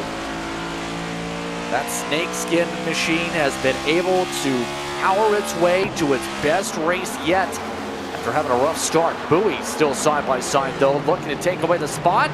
Slides underneath the apron. As you see, Catalano behind him, one of your biggest movers, has a perfect shot to see this. Nearly got into the side of Owens there. But Catalano watching this duel unfold in front of him. Looks like it's Bowie just barely by a nose will get back to the stripe. He's going all the way down to pit exit there to try and make that lead stick. He'll get there. And so often we talk about expensive moves, Justin. You're looking at both of these guys paying a lot to try and hold on to P4 on this racetrack right now. As this won't just bring Catalano into the mix, but you got the 97 and the 19 Holden and more just behind him as well. The more these guys duel for P4, it is very quickly going to become nearly a 10-car freight train behind him. Now, right now, this freight train currently stabilizing at about 1.3 seconds on the fall off here tonight. They go ahead. Right now, Carr continues to stay stable. Remember, he's getting bounced around a couple times tonight in his circumstance. Really been having a fight with this car for his sake. Top 10 of the points coming into tonight, has a top 10 in the book at least. But compare that right now with him in the race leaders, the fall off 1/10. It might not sound like a lot, Jackson, but it is in the long run that you'll see some of these drivers have to come in. Again, and how difficult it is to make an overtake on this track. That small difference in time could be the delta that's needed for some of the guys behind to make a move. But we look at this in terms of strategy. Everybody's going to have to come in at least one more time. And for Coffey, for Dobbs, and Murray, that could be more than just the difference of whether or not they're going to end the night on the podium. That could be a top 5, top 10 decision, depending on where they come in. Because again, lap traffic could be a colossal factor here. They're going to need clean air on that outlap to really maximize their chances of staying out in front. So doing everything they can and taking in all of these factors. That'll be the main determining points in figuring out when to come in.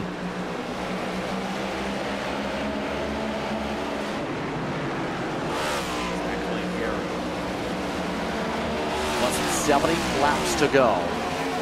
We are now at about that point where for some of the drivers we might see pit stops, because remember, those who are already towards the end of the fuel tanks are absolutely going to be forced in regards to a two-stopper here. Car about slow shuffling. But when I'm talking about Cornette, Parrish, Cox, Davis, Real, all those names here are going to be in a bit of a panic spot because you're 60 laps of the run. Mathematically, yeah, you can make it, but will the tires make it? Still that conversation. They're going to be put into a bind here, hoping for someone to not wreck by the time they pit pretty soon here. Right, it makes it hard for you to lock that down.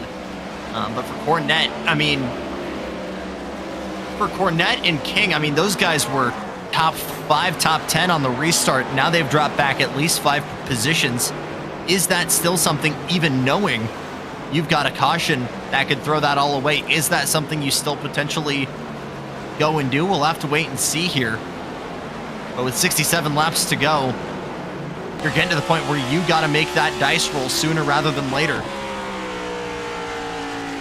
We have received word, by the way, the 44, Sean Rogers, hit a couple laps ago. Matt Mackin also pit a couple laps ago. So the drivers are starting to think about it. Lane Wilson, we haven't mentioned his name really all night, by the way. He is blue 18. Still right in the top 9. He tonight is now a plus 21 as he nearly loops it. Ooh. Just the right amount of counter steer to stay in it. But that is scary stuff for the 18. And what we've been saying all night here, just in that exact gap between himself and Holden just in front of him in P8. Just not enough air going over that car to keep it fully planted. You could argue maybe Moore and Catalano are helping with that as well. But everybody's starting to batch up right now. You got Fetter placing Sanders just behind as well. And you saw Moore try and go a little bit shallow on entry there. Into turn number 3. Is this the point maybe where they start challenging Catalano for the lead of this pack?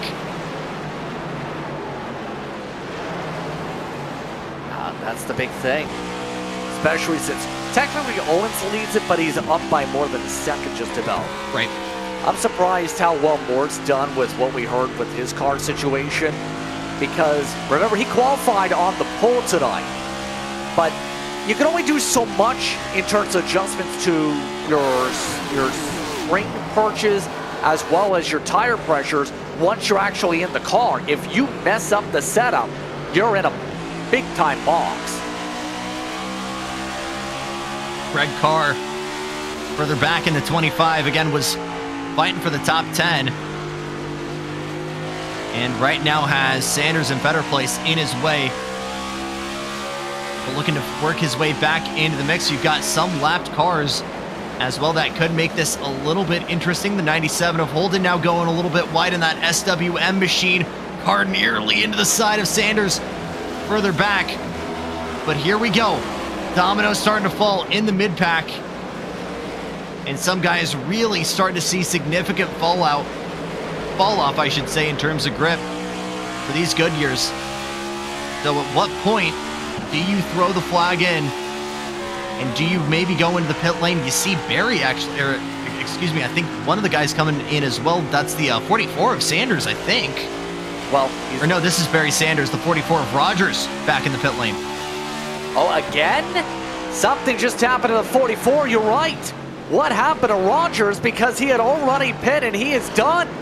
Disconnected. So obviously, something just happened to Rogers. Hearing he hit the barrels. Oh boy, was that on pit entry? What barrels are we talking about here? Not a lot of barrels on the racetrack.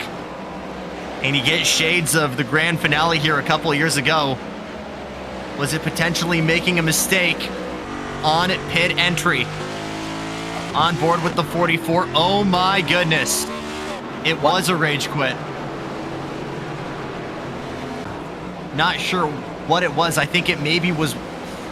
I mean, Rogers hasn't made the best choices in terms of strategy tonight.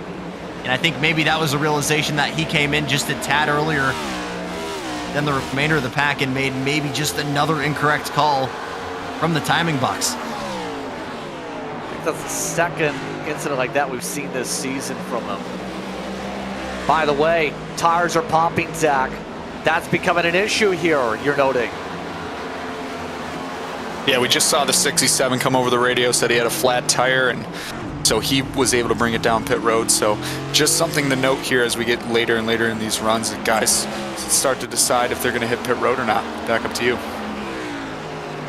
There he goes back on our way. So tire popping coming into play for a lot of these drivers here. Remember, tire pressures were already seen to wear up high. We do have some drivers slow, and that includes drivers like Cornette, who smacked the wall down, as well. Matt Cox is down pit road with damage. This is going to make things interesting. But again, didn't look like there was just one car going through. I think that was Shane Paris coming out earlier as well. So things starting to get interesting in terms of strategy. But Justin, we are absolutely at the boiling point in terms of these tires. You've got to figure out a way to make these last maybe a couple laps longer. That's it. You've got to get to a new pair of boots as soon as possible. Because for these guys who are trying to make it go maybe with, 50, 45 to go, you are really playing with fire. And again, even then, it's going to be a stretch in terms of fuel. So it is going to be a ultimate challenge here, whether it's making the grip work, making the tires work, or doing some lift and coast, finding the right gear, finding a way to make this work on just one stop on numerous fronts. A little bit of a look to the inside from Sanders. He thinks he's got a run on Catalano. Not quite yet, but now Carr tries to go to the outside through 3 and 4. Can't get there just yet. At this point, issues are starting to pile up here, Rain, as a matter of fact, one of the drivers is now believed going to be out of the car here real quickly. Let's see. Get a word with the issue that just may have happened to the 32. Domino Pontos replay going on with Barry Sanders. As Matt, believe you just blew a tire. People are blowing tires left and right, like yourself. Yeah, I actually blew it on the lap before and just trying to find a way back down the track and try to nurse it into pit road and ended up smashing the barrels on the way in. So we are toast. But yeah, tires are popping. Tires are getting hot, and wouldn't be surprised if you see a caution here soon if people don't come in and pit. Do you plan to try and get back out there? Let's see. I've got a ton of wheel damage, so if we can get out and run a few laps and maybe gain a spot or two, we'll do it. But ride's over for the most part. Thank you very much for the time. I'll let you get back to your team as more pit stops are underway. 10-4. Matt Cox. Catalano now. Yep, Catalano coming in for a fresh pair of boots as well now. And as we mentioned, a lot of guys get to that boiling point. We saw one earlier on, instant replay, just as Cox joined us here in the pit lane. Looks like Sanders still out there. How much longer can Coffee, Murray, Bowie make this work? Owens has found himself furthest up on the pylon he has all night. But again, you are really, really gambling here. And if this bites back, as we've seen with Cox, it can really bite back on you big time. With this difference of strategy, though, we've seen with Dobbs, though. Coffee, right now, going to have to charge hard. Because there's Dobbs trying to get around some drivers on 7-lap old tires, and those who have not yet pit fitter place, taken 3 wide. That gives more back the spot for now.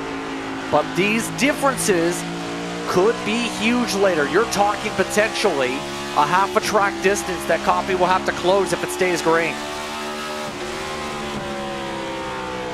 It's going to be tough, especially with all of this lap traffic right now that this man is having to deal with out at the sharp end of the field.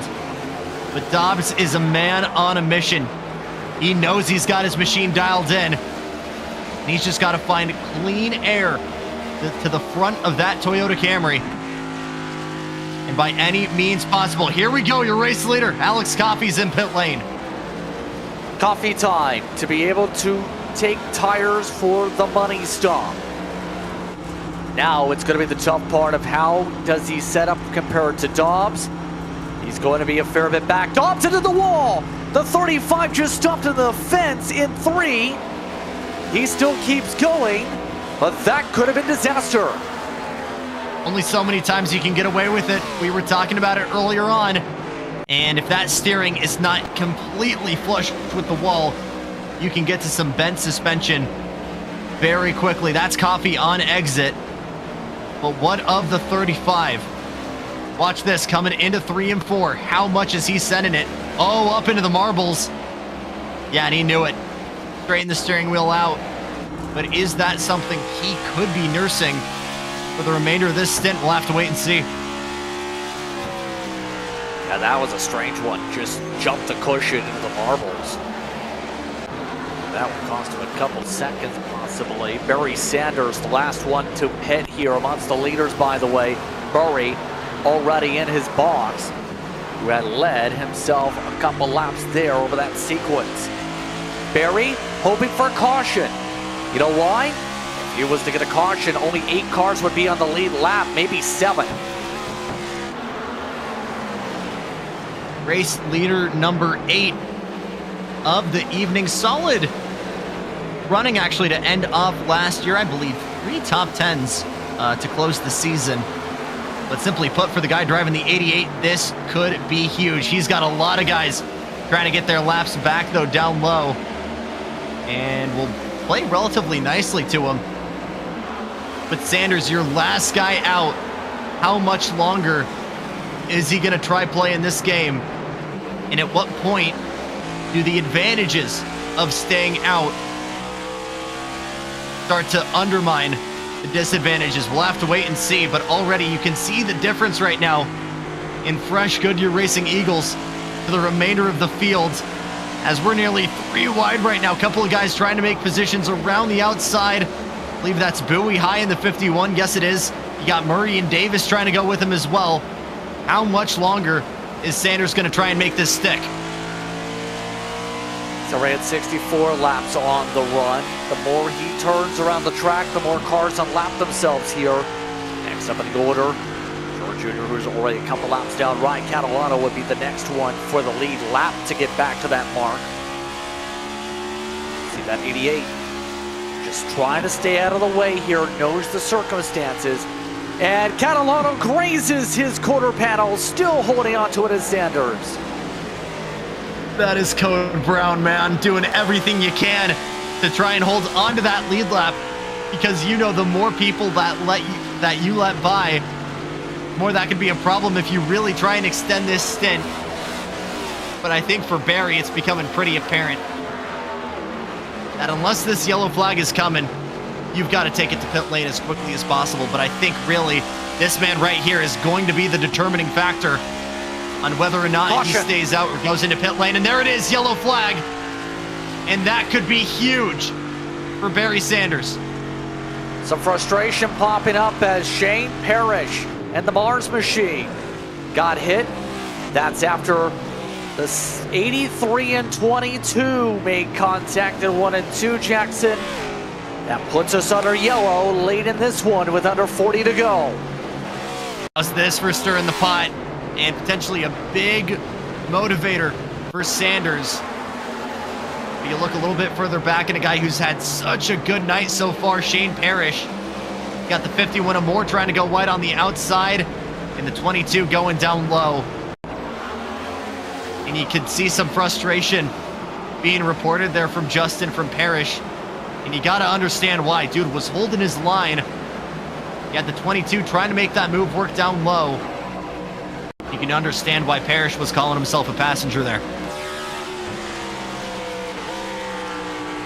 That puts us under caution as you see with your Tominov hot sauce replay.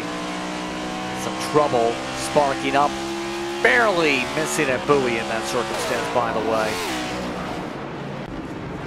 As that will see us freeze the field again. Going to be interesting what some of the drivers do, and we have drivers taking tires. Some do not. Corey Moore is the first of those who are taking a new set. I mean, we talked about potentially at this stage in the race how big of a game changer that could be, especially once we really get to the closing stances of this 5 to go, 10 to go. That could be the difference between, you know, half a second a lap if we really stretch it out. But giving yourself the ability to make that move. So for a lot of these guys, it could be what seems like a shot in the foot now, but in a couple laps, it could come back and help them in a massive way. So now it's the question, what does Dobbs do? Let's get some quick words with him if we can here. As you see his face cam, the Van Boy Stickers camera, let's get a quick word. Alan, you're the race leader now, 14 lap both tires. Talk us through your mindset as this caution comes up with less than 40 to go. Yeah, not happy about that caution. It really puts me in a weird situation for the tires. I would have liked to have taken some there, but there was like a wreck going into pit road, so I wasn't able to get in there. I guess we're just gonna hope for 15, 20 laps of caution, get some new tires put on it, and hopefully we make it back up here. I don't think we'll be able to stay up here with these older tires though. Let's get back to your team. We're coming up to the restart. Good luck. So Alan Dobbs, as you can tell, not going to be happy, Jackson. Yeah, I want to see what happened there on the restart, or on the caution with the whatever incident they're talking about in pit lane. I wonder if the guys in the truck can see it. But here we go, 38 laps to go. And Dobbs, hang on, Justin. Here we go. Cornette just coming out of pit road now. Dobbs hanging on in front. Coffee in the same boat. Bowie, Murray in the same boat. Catalona, Matthews backing away for the Van Louis Stickers restart zone, and this could get wild. First on Freshies, Barry Sanders looking to take advantage. It's side by side in front of the 88. It's offset 3-1 for Couple Roads. There has not been a repeat winner so far in the 2026 GMD Cup Series. Could this be when that changes? Bowie trying to make it go to the inside. Coffee trying to make it work as well. 3 abreast coming through the dogleg all the way down to the yellow line is Bowie. Can this move stick? This could be major implications for the closing of this race. Alex Murray, the one who brought out this caution, is still in contention as well. But what a run on the high line for Coffee. We'll try and shut the door on Bowie. Done deal. Coffee to the lead. Alex Coffey takes the lead back. He's led more than 100 laps tonight, but he's going to have a big challenge. This especially with those on the fresh tires, we know going to have a lot more better ability in the corners. Look at Corey Moore back there in the backdrop, that 19 machine. He's had the struggles all night. He's looking to get back on the successful bus. He's got some speed and is already closing up to this main four. You look at the left of your screen as well. Sanders trying to make the most of those brand new tires. He's dropped 2 positions. Wilson and Holden able to move through as well. But what about Corey Moore? Looked like he had all the pace at the start of this contest. He got caught up in stage 1. He is just a couple of car lengths from finding his way back into this mix. But he's got to clear that 35 of Dobbs. Yeah, look at Sanders trying to find a way ahead. Keep in mind, he's already behind the 19 in terms of net position. Sanders is not making up the ground. Got loose, going to try and send it. He's running out of time to make these moves. You're going to have to get these done, and we might see some bumpers fly with the way some of these drivers just need to go. Silent evening as well for Chris Davis. He's trying to find himself into the top 10 at the buzzer. But Catalano, this could be a huge result for the guy behind the wheel of the 92. And what started out as a night being proved on strategy, he's had the pace all night long to prove it. Looks like Davis was just able to shimmy on through there in the 87 for P2.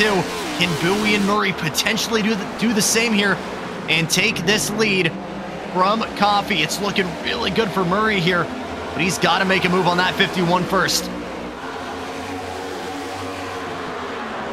All this squabbling going on for the race lead. Bowie has not led all night. The points leader has been very quiet. Look at this. Murray nearly got to the fender. Bowie having a reset. That's going to be the difference maker on these older tires. How much can you tiptoe on that throttle? Deploy all of that 750 horsepower without cooking those rear tires. It's looking like Murray right now has the best way to do it. But you look a little bit just in front of him there. The 51 of Bowie able to roll that momentum at the end of this tire stint. That's how he found victory a week ago in Austin. Could it be the same way he could potentially make this move on the 54? He's too busy right now, fending off from that 22, and not only is not allowing the 54 to get away, a little bit of contact between the two. Murray gonna try and go down low. That's after some contact coming down the front straight away, and Moore is here. See if Moore can try and make this move work. Indeed, Justin Moore is on the scene. We'll try and jam it down low into turn number 3. Is there enough momentum? Is there enough grip at the yellow line? So much we've seen guys shuffle on up, and a big moment. Murray, you can see the sparks flying, makes contact with that outside wall, and he is starting to struggle to close this gap to Coffey. Yeah, he's going to have to find a way to be able to reset. Keep in mind, Moore, his pace is only a couple tenths quicker, interestingly enough, even with the lap difference that's built up of at least 9-10 laps or so. Look at some of the others in the midst of the Hornets nest, though. William Owens making some ground. Dobbs continues to fall backwards. Chris Davis, one of the winners earlier this season, looking ahead. Look at how much, though, Alan Dobbs is indeed struggling with pace right now. Rolled off P1 with 40 and change to go, and with 27, he's looking to even bring it home in the top 10 right now. Nearly gets into the rear. I believe that was Owens in front. You've got Carr, Catalano, better place, Matthews, all of these guys behind trying to shimmy on through. Yeah, this is going to be tiptoeing at its best. Look for the race lead, though. Murray's hungry for the point. Forced to take the high side. Watch for the diamond line. Look at him take it to the bumper again. That gets Coffey loose. Coffey slides up. Here comes Murray. Bangs out driving from the 22, and the move he's been setting up for the past 15 laps has finally arrived. But again, it's going to take some digging down low to try and find it. Look at Coffey, able to hang on to any of that momentum he can find on the outside. Against any odds there, Coffey somehow, some way holds on to this race lead, Justin. Yeah, this has been a challenge for this race lead, but now they have another contender. Corey Moore, another one of the Dig cars looking to fight. It's Dig 1, 2, 3, all looking to have a wrestling match with less than 24 to go. 4 Toyotas in the top 4, then the Chevy 97 of Holden. But it has been teammates out in front all evening long.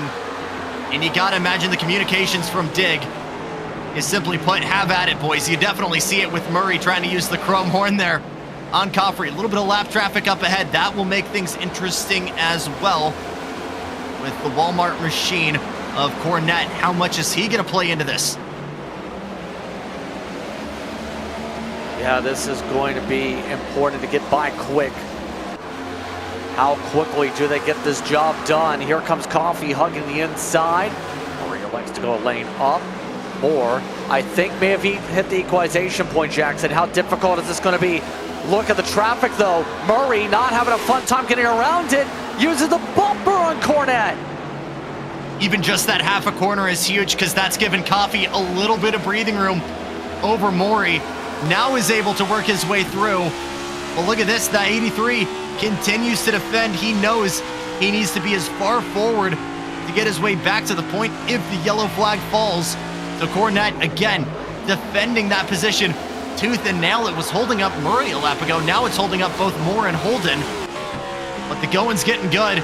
Out in front and a little bit further back, Blaine Wilson starting to unfold on another battle. Davis, Barry Sanders out in front. There's Barry Sanders. He's found something in that 88 P6 running. Yeah, he's running out of time, though, is the problem. He needed to be up where Moore is, 2 seconds up the road to really have a shot to battle out for this race win. He can pick up a couple spots here, but you can tell he wanted to be the one to capitalize. Instead, he wasn't able to capitalize the traffic when that outside groove. Race lane separating again, by the way. Less than 19 to go now. Coffee looks comfortable. 19 laps to go.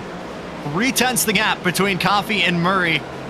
And Justin, this is where we start to see that difference really unfold at the macro, whether it's 2 or 3 laps of difference. If you've got newer tires, simply put, you have got the advantage. And as we get closer and closer to the finish, it's only going to grow. And we're seeing that right now for guys like Carr and Owens. They've been able to fight their way forward. One car broadside on the inside. It's the 83. Cornette goes around. Caution flag is out. Frustrations pile up this time. Cornette had Chris Davis behind him. This is a big one. Top it off, hot sauce replay. Gonna help us break it down and see what happened. He was trying to hold on to this lap. He was already clear, but I'm not sure if that was contact with Davis, Justin. I just think that was maybe a little bit too much right foot, unless maybe it was netcode doing some netcode things. Let's ride on board with Davis. And is this telling us a different story? No, that's just a slow slide. He broke it loose initially. I think Davis might have helped a little bit in the tail end of helping him fully topple it over. Case in point, we got less than 20 laps to go. And in terms of strategy, in terms of everything on track, it's going to get interesting. But Chris Coffey, as well as the 22, everybody seemingly going into pit lane, this is where things get interesting. Here we go. Keep in mind, 4 drivers are in a box where they're out of tire sets. Moore, Holden, Wilson, and Carr are the drivers who have to stick it out. Do you take 2 tires here? I think you gotta. I think that's the only way to make it work, because you need that compromise of both, you know, getting the extra grip, but you want to be the first guy out of pit lane if you're in this group right now. Let's see, does Coffee? No, everybody going for 2. Pretty much everyone in that group just going for right sides only. And Justin, again, I just keep on saying it, but this is a carbon copy of what we saw in the Cup Series race Sunday evening. And this could be big time. Coffee's back in the pack, but with 16 laps to go, probably 15 or 14 when we go back to green, this is going to be a night and day difference between what Coffee's got and what Moore and Holden has got. This could be very interesting to cap this evening off. Yeah, and what do you say, Zach, about those drivers that take 2 tires in this situation? I mean, you're coming back here with around 13, 12 laps to go. So for those guys, right, Coffee, for Murray, right, those guys are going to have to work through the field, hopefully maybe get one more caution, a bunch everyone up, and then from there on out, it's going to be a drag race and really a dogfight. It's going to be a wild one from here on out in this one. Let's find out how this plays out as we come up to the restart with 14 to go when we get back going. Up front, you have Moore and Holden, followed by Wilson and Carr. The first on tires, Coffee and Murray. That's amongst the top 6 here as we get ready for the restart in this one. It's going to be nerve-wracking to say the very least, Jackson.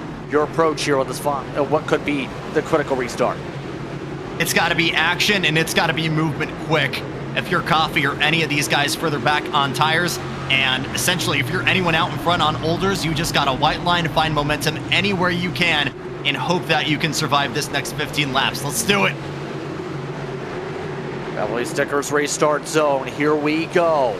14 laps to go. Good start for the top 2 on the bottom. But Coffee's immediately digging. He goes for third. Watch for the 54 to sail it on in. No place to fully lunge it, and it's a crash behind. Murray's around. Carr's in it. Caution flag is out as the field piles in. Sanders getting a piece of it as well, or that might have been the 97 of Holden. But immediately, it has been carnage to get us started. And we'll take a look at the replay here by Top It Off Hot Sauce Company and try and show you what happened. First of all, Coffee immediately showing you that tire difference, even though it's just the outsides, but further back you got Carr down low, collects the 22. I think Davis maybe spun out trying to avoid it. Oh boy, just everybody trying to get in it. Murray as well in the 22. Just maximizing the most of that first run into 1 and 2. And a handful of cars collected. Chaos abound as a result. And this is a pure carnage type of moment that can really change the complexions of an entire race just like that. I mean, it's Coffee losing his main adversary, first of all. But you look further back as well, Dobbs on the outside. Did he get collected? If he makes it through, he is very much in this as well. But watch this, Davis into the 22. I think Carr's just a little bit slow in the middle. No, Davis hooked him. Looks like Carr was a domino as well. Oh, Dobbs did get a piece of it in the 35. What's the damage looking like, though? That could be savable. That still could be an okay race car. But again, he was already kind of working on some damage that was given him earlier. We were talking to him during the caution. But it is still looking very good right now if you're Coffee. Yes, but now you're going to have to do a now restart with under 10 laps to go. Some of the contenders like Murray, the bad luck season continues for the 22. You're going to wonder where the frustrations could stack up here over the course of this one. But now, it's going to get difficult for some of the drivers, you have to say the very least here, Jackson. Your thoughts here as we get ready to finish things up. What do you do if you're behind that front row to try and battle for this race win? Honestly, just gamble for carnage and hope that you're that guy in the position to maybe pick up the scraps of it.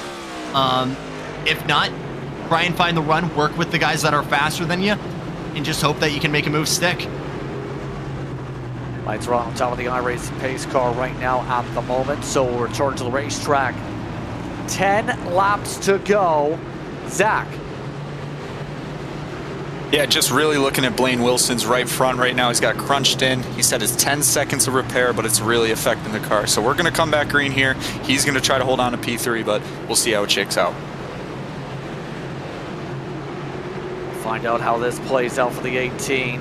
Inside row 2. Holden, remember, still has the rear damage on his car too. Here we go. 10 to go. Corey Moore tries to hold on. Alex Coffey in second spot. Restart. Backing away to the Van Louis Stickers restart zone. Decent launch from the inside. Here comes Bowie. He sends it way deep 3 wide. Can Bowie make a lunge? Here comes a slide and Moore spins it for the lead. Into Coffee. Coffee slides down. Still a spinner at the back, but no caution. We stay green, and Justin, that is room service for Brandon Bowie. You've got Coffee getting collected into Moore, 2 of your biggest contenders in the evening. And simply put, that is a move that nobody expected. Not just in terms of that collection, but Bowie able to find something beneath that 51 again. Let's take a quick look here, thanks to Top It Off Hot Sauce. But into turns 1 and 2 for the first time. Major implications with collection there between the 19 and the 57. And Brandon Bowie says, thank you very much, I'll be your new race leader. In live action, there's a caution flag, by the way, to make things on top of things worse for Coffee's sake. Take a look at this. Coffee has this incident happen at one end. There's Moore scoring on by. Then the next time through, the 54, we're going to keep watching through, is getting bounced around with Aaron Matthews side by side, and it boils over the next time as they try and get around the 18 in the first place. Keep an eye on the 54 here, as again, we did stay green, but certainly not clean, and then gets hooked by the 5 and just, oh my goodness, Justin, for one of our guys that was looking strong all night long, put nearly a 2-second gap on this entire field. That is a heart-wrenching way to end your Wednesday. Yes, indeed, and that puts, as a result here, guess what? Brandon Bowie, who didn't get led laps before this point, up at the point over the course of this one. Let's see if we can turn quickly with Brandon Bowie here. Brandon, race lead is yours. How are you feeling after a crazy sequence? Straight nervous. It's just nothing but nerves right now. I'm still trying to figure out what exactly just happened. But the C's parted and I was on the bottom and I somehow inherited the lead. But I mean, I got some fast guys behind me. We're pretty much all on the same tires, so I'm gonna have to be on it. And unfortunately, it isn't my best track, but we're gonna give it our all. So, what's the approach now that you got the cleaner? You have Catalano in Federer Place looking for big wins here too. Yeah, I mean, honestly, I just have to hit my marks. If I hit my marks, then I think I can hold them off. But I mean, it's so hard at this point in the race to not make a mistake. The track is there's a lot of tire, all over the place on the track, and a lot of build up there, and cars are starting to slip and slide. So I don't know. We're just gonna give it our all. That's all I got. I don't know. I'm just trying to keep the nerves down a little bit. Once you get to the restart, good luck. Thank you. Brandon Bowie getting ready to go here. Oh boy, is all you can say. Tempers flaring, tempers hot. And we have 5 laps to go, Jackson, for the Van Looy Stickers restart zone. And Brandon Federer Place finding his way into this mix as well. Something we did not expect as well, but the guy who came into this weekend, P3, depending on the next couple laps, could be your championship leader. Let's find out. Here we go. This could get busy. Here we go. Green flag is out, backing away for Bowie. Bowie looking to go back-to-back. Catalano getting swallowed up. 3 wide. Outside Matthews, inside Federer Place. Everybody else buzzing about. They rumble their way through. Nobody losing control yet. Coming up 4 laps to go. Clean and green. Catalano slots in P3. Here comes Matthews down low in the 5. Again, long drive back to the front, but Catalano wants that podium position. How much is he going to fight for it? Big use of the door there. And now all of a sudden, Owen's going to try and go by with him. Everybody trying to make the most out of this. 5 laps to go here in Phoenix. Can anyone close that gap to Bowie? That's the challenge right now. Bowie's got the advantage near 6/10. Has had a fast car all night. Just hasn't had the track position at times. Now looking to sail away. Few laps to go. Can he keep it clean? Brandon Fetterplace been waiting in the shadows, simply put, all night long. Has not gotten into any battles, and to set up that Bud 34 for this exact moment, but it might be too little too late. It'll be the twin sticks out this time by, and simply put, you need a handful of monster laps from the 34 to catch Brandon Bowie. Couple laps to go. Bowie up by 7/10 now. Can Bowie prevent any mistakes? Will it stay green? Field not having too many hits for contact behind. Coming up to the Elite Gaming, 1 to go. Bowie looking for his first oval win in the series. He takes the white flag, races onto the checkered. And what a rookie campaign is being put together for this Premier Setups 51. A maiden victory on the road courses, has looked strong all night, but the kid in the 51 just needs 2 more corners to take victory in Phoenix. Brandon Bowie comes out of the final corner. Brandon Bowie, back to back, he gets it done at Phoenix.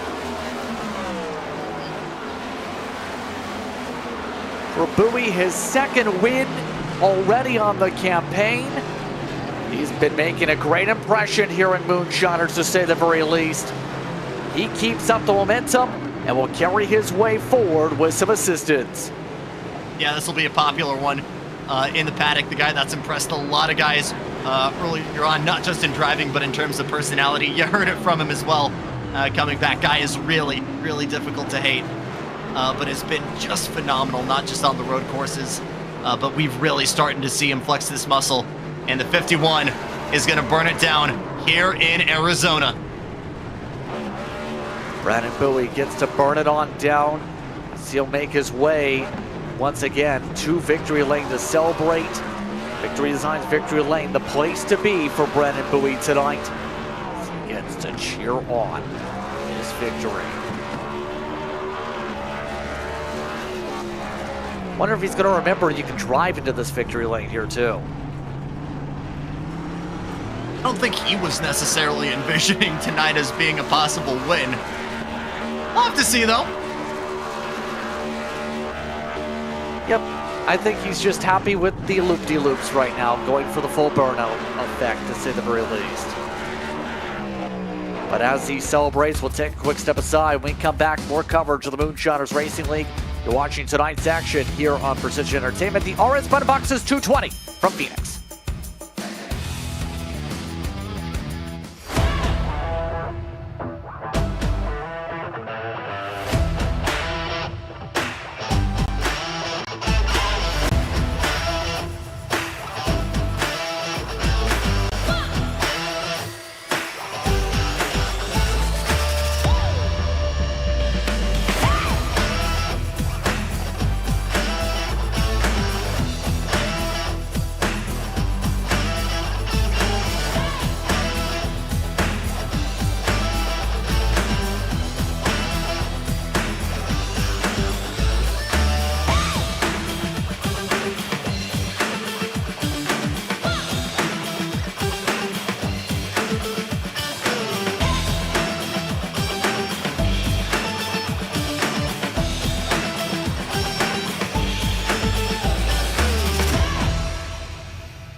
A look at the celebration for Brandon Bowie tonight. 10 laps led. He gets those lead laps late as he's able to celebrate a second win this season. Team Merrill gets to celebrate. We'll get a chance to look at the results here unofficially in Bowie by almost a full second over Brandon Fetterplace. Aaron Matthews rounds up the top 3. All those drivers are with Arrow. William Owens finished off in 4th tonight, with Alex Murray, after being involved in one of the big caution flags, still getting a top 5. Chris Davis in 6th with Ryan Catalano in 7th. Barry Sanders finished in 8th. Nick Kane and Kyle Holden the top 10. Yeah, this is where the faces start to get to the frowns here. Kenny Reel, Blaine Wilson. Blaine looked so strong tonight. Justin will have to settle for P12. Same with Corey Moore. Again, we saw contact with a couple laps to go. Jose Medina, though, picking up some scraps, fighting his way home for P14. Greg Carr Johnny Shade, Edward Sherber Jr., Mac McKinn, Mark Sanchez, and Chris Cornett round out your top 20. 21st going to Coffee. Such a hard break for him because he was a dominant car tonight. 123 laps led. Jim Tree, 9 laps down with Darren Mills. Vincent finished 10 down in 24th. Alan Dobbs, who also got chances to lead tonight for 20 laps, 25th. Christensen down in 26th. Matt Cox crashed down pit road with a blown rear tire. Spoke with him. He did not get back going really after that one. Shane Parrish, Hunter Carmichael, Sean Rogers amongst the drivers also out.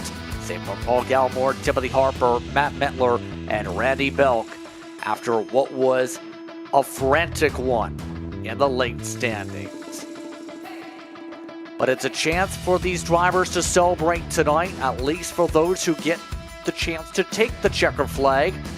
Victory Designs Victory Lane about to be a packed one. Again, your post-race discussions with your race winner brought to you by Victory Designs. Start things off with the race winner. Just spoke with him before the restart. Get a chance to jump in with him once more. Give it up from Victory Designs Victory Lane for Brandon Bowie. Thanks, Justin. It's wow. I didn't expect to win this race at all. I honestly was just happy with a top 5 or even a top 10. I didn't have the best run here. I'm just not good here. I would prefer the old version of Phoenix, not the new version. But you know, things happened, and I had to go back and look at the replay to see what happened with Corey there. And I guess Corey got a little loose, and he checked up the high line. And next thing you know, I inherited the lead, and just completely shocked. That's how it played out, and to be able to hold him off on that short run there. My car was so tight. Like if there was anybody even close to me, I probably wouldn't have won that race. So I'm still in disbelief, to be honest with you. Yeah, I was about to say over the course of this one. So when it comes to the challenge of a race like this here tonight, how difficult was it to work your way through some of the traffic to get a chance to be able to lead? I mean, honestly, if I stop speeding on pit road, this is now 2 races in a row where I sped and I got to come back through the field, or at least try to. It's difficult, to be honest with you. It takes a lot of discipline, and it seemed like my teammates had more discipline than I did, because there was a point where I think it was maybe about 70 laps to go. I was just like, I'm just gonna go, and I end up burning up my tires, just trying to get the 4th and maybe get a little bit closer to the top 3. I think when I pitted, I think my right rear was down to 8% or something like that. So I still haven't got a good understanding of what I am doing wrong here. I mean, obviously I'm burning up the tires, and I'm somehow still able to kind of hang with people, but my tires don't last. And everybody else, I mean, a lot of the fast guys that stayed up front all race long, they just did a really good job of holding on to their tires. So that's definitely something I have to look into. But yeah, I mean, coming from the back, I mean, even coming from top 10 is a struggle, because there's just so much turbulence between the cars, and it's a short track, and yes, you can move around, but at the same time, it's still hard to pass. You're trying to get in the throttle, and you're spinning tires coming off the corner, so it's just, you got to put it all together. Unless you luck into a win like I did tonight, it takes a lot of discipline to run here at Phoenix. On that note here, it gets interesting from here on out when it comes to scheduling side of things, because you have a lot of tough races left on the calendar early on in the campaign. Get some 1.5 miles coming up. How do you feel about the 1.5 mile program? Vegas is, I believe, is up next. That is one of my favorite tracks. And just because you just have so much space, you have so many options. Whether it's pit strategy, whether it's running the high line, the middle, the low. And there's a lot of speed that goes along with it as well, including the bumps in turn 1, which can sometimes make it a little bit more exciting. But yeah, I know like Darlington's coming up. I don't like Darlington. I know I a cliche for a lot of people, for me to say, but I don't like Darlington. So we're gonna see what happens with that. So there's a lot of hit and miss tracks coming up. Definitely looking forward to Vegas. Feel like we got a shot there. Couple other tracks, I'm just gonna have to do some practice and go back to the drawing board of trying to understand what I need to have a fast car there. But yeah, overall, I'm feeling pretty good right now. On that note, anyone you want to give a shout out to here tonight? Yeah, first got to thank Team Arrow, Barry, for bringing me on. It's been fun, a lot of fun, hanging out with those guys, getting to know those guys, and those fast. It's 2 weeks in a row where we finished 1-2. So, I mean, that really shows how fast we really are, and actually 1-2-3 actually this week. I'm sorry. So we got the speed, and I think we can really kind of continue that momentum, kind of like 2311 does in real life. So hopefully we can continue to do it. Got to thank Premier. They provided setups. Setup was better than the driver today. So I got to thank them for putting all the time into it. Thank you guys for the broadcast. Got to thank the competitors. Got to thank family, and I think that's about it. Congratulations on the run here tonight, Brendan. All right, thanks, Justin. Brendan Bowie gets the job done here tonight. Second spot tonight is an error, Brandon. Brandon Fetter place. It's with Jackson. And we talk about a lot of rookies making strong starts here, Justin. This is another one. Brandon Fetterplace finding his way up into P2 tonight. Was a quiet one for you for the vast majority of this evening, my friend. Talk to me about how you found yourself to the sharp end. I honestly have no idea. Whenever I entered this race, I thought for sure I just wanted to come in here and have a decent points night, maybe finish top 10, top 15.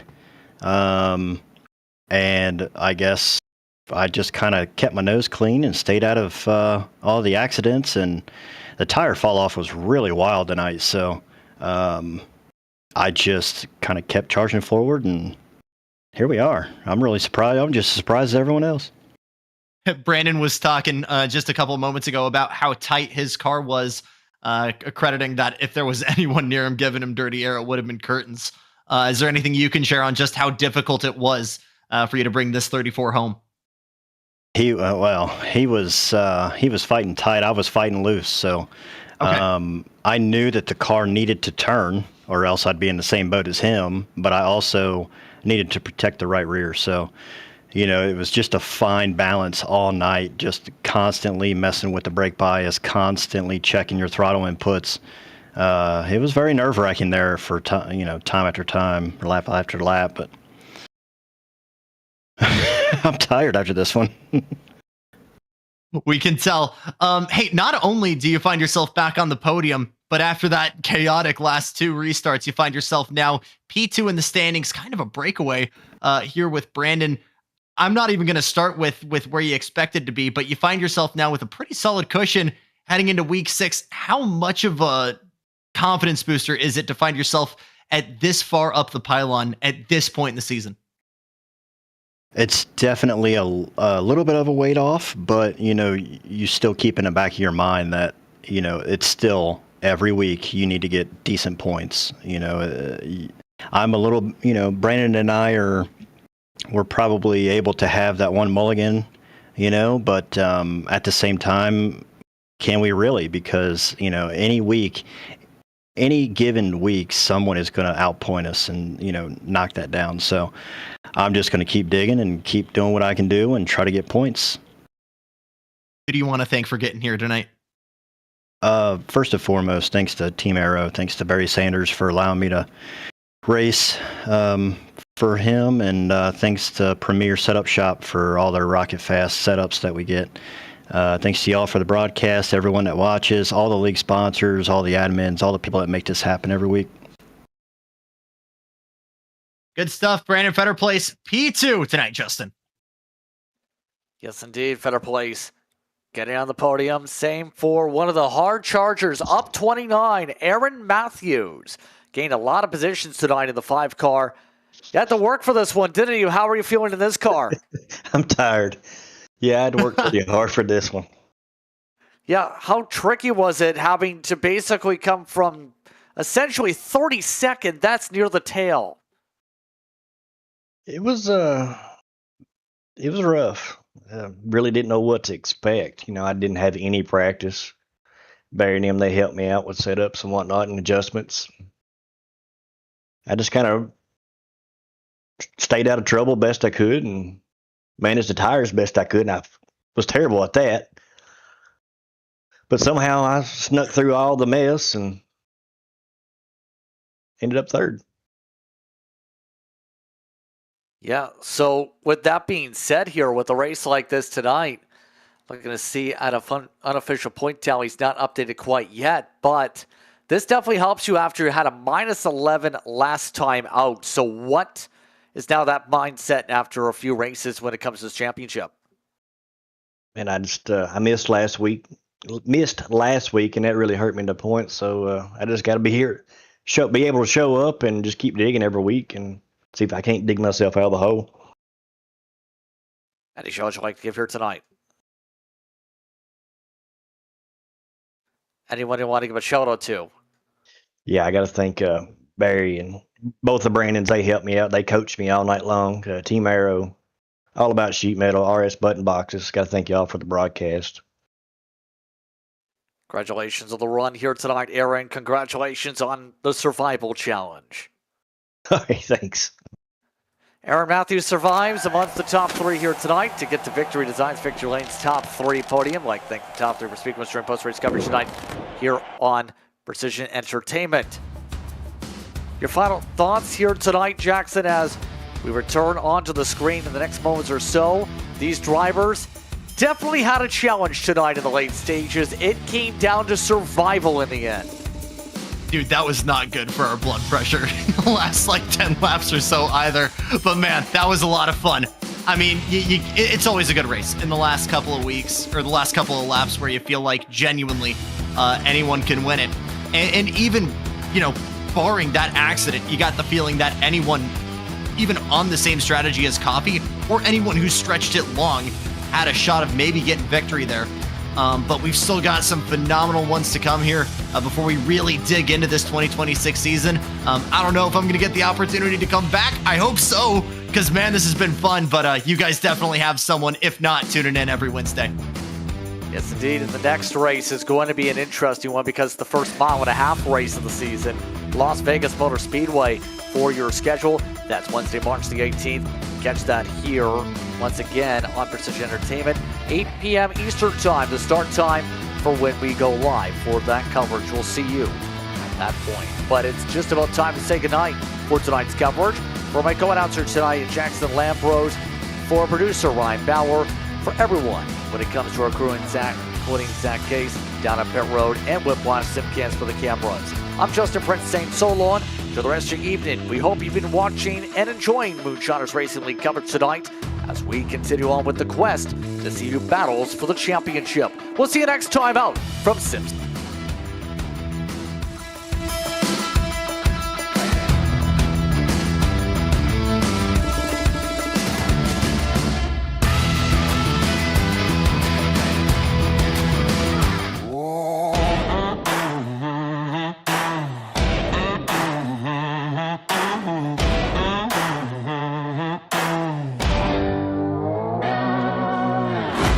Grip in the neon light, trading pain in the heart of the fight, shifting gears till the edge feels right. Start 'em up, hear the engines cry. Let the thunder roll, leave no doubt. All or nothing when the checkers come out. Doors beating doors in an all-out fight. This is a Moonshiners Wednesday night. Wednesday night. Legends born in the heat of the fight, trading pain under stadium lights. Racing roots run deep here. We're racing on a Moonshiners Wednesday night.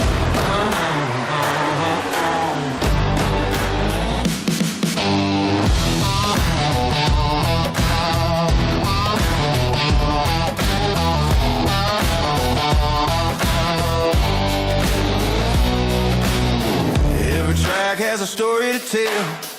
Every wall has been one driver's hell. Back in the saddle we go.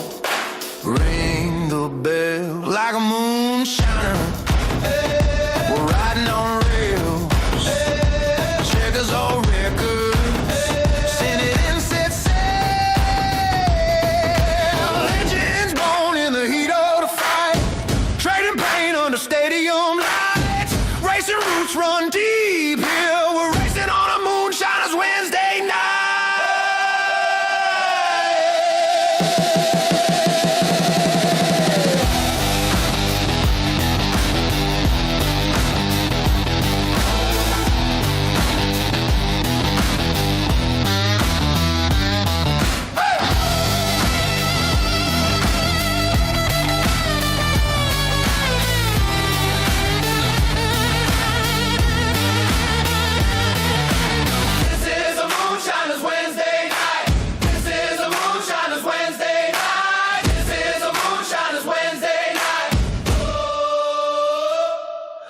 This is a Moonshiners Wednesday night.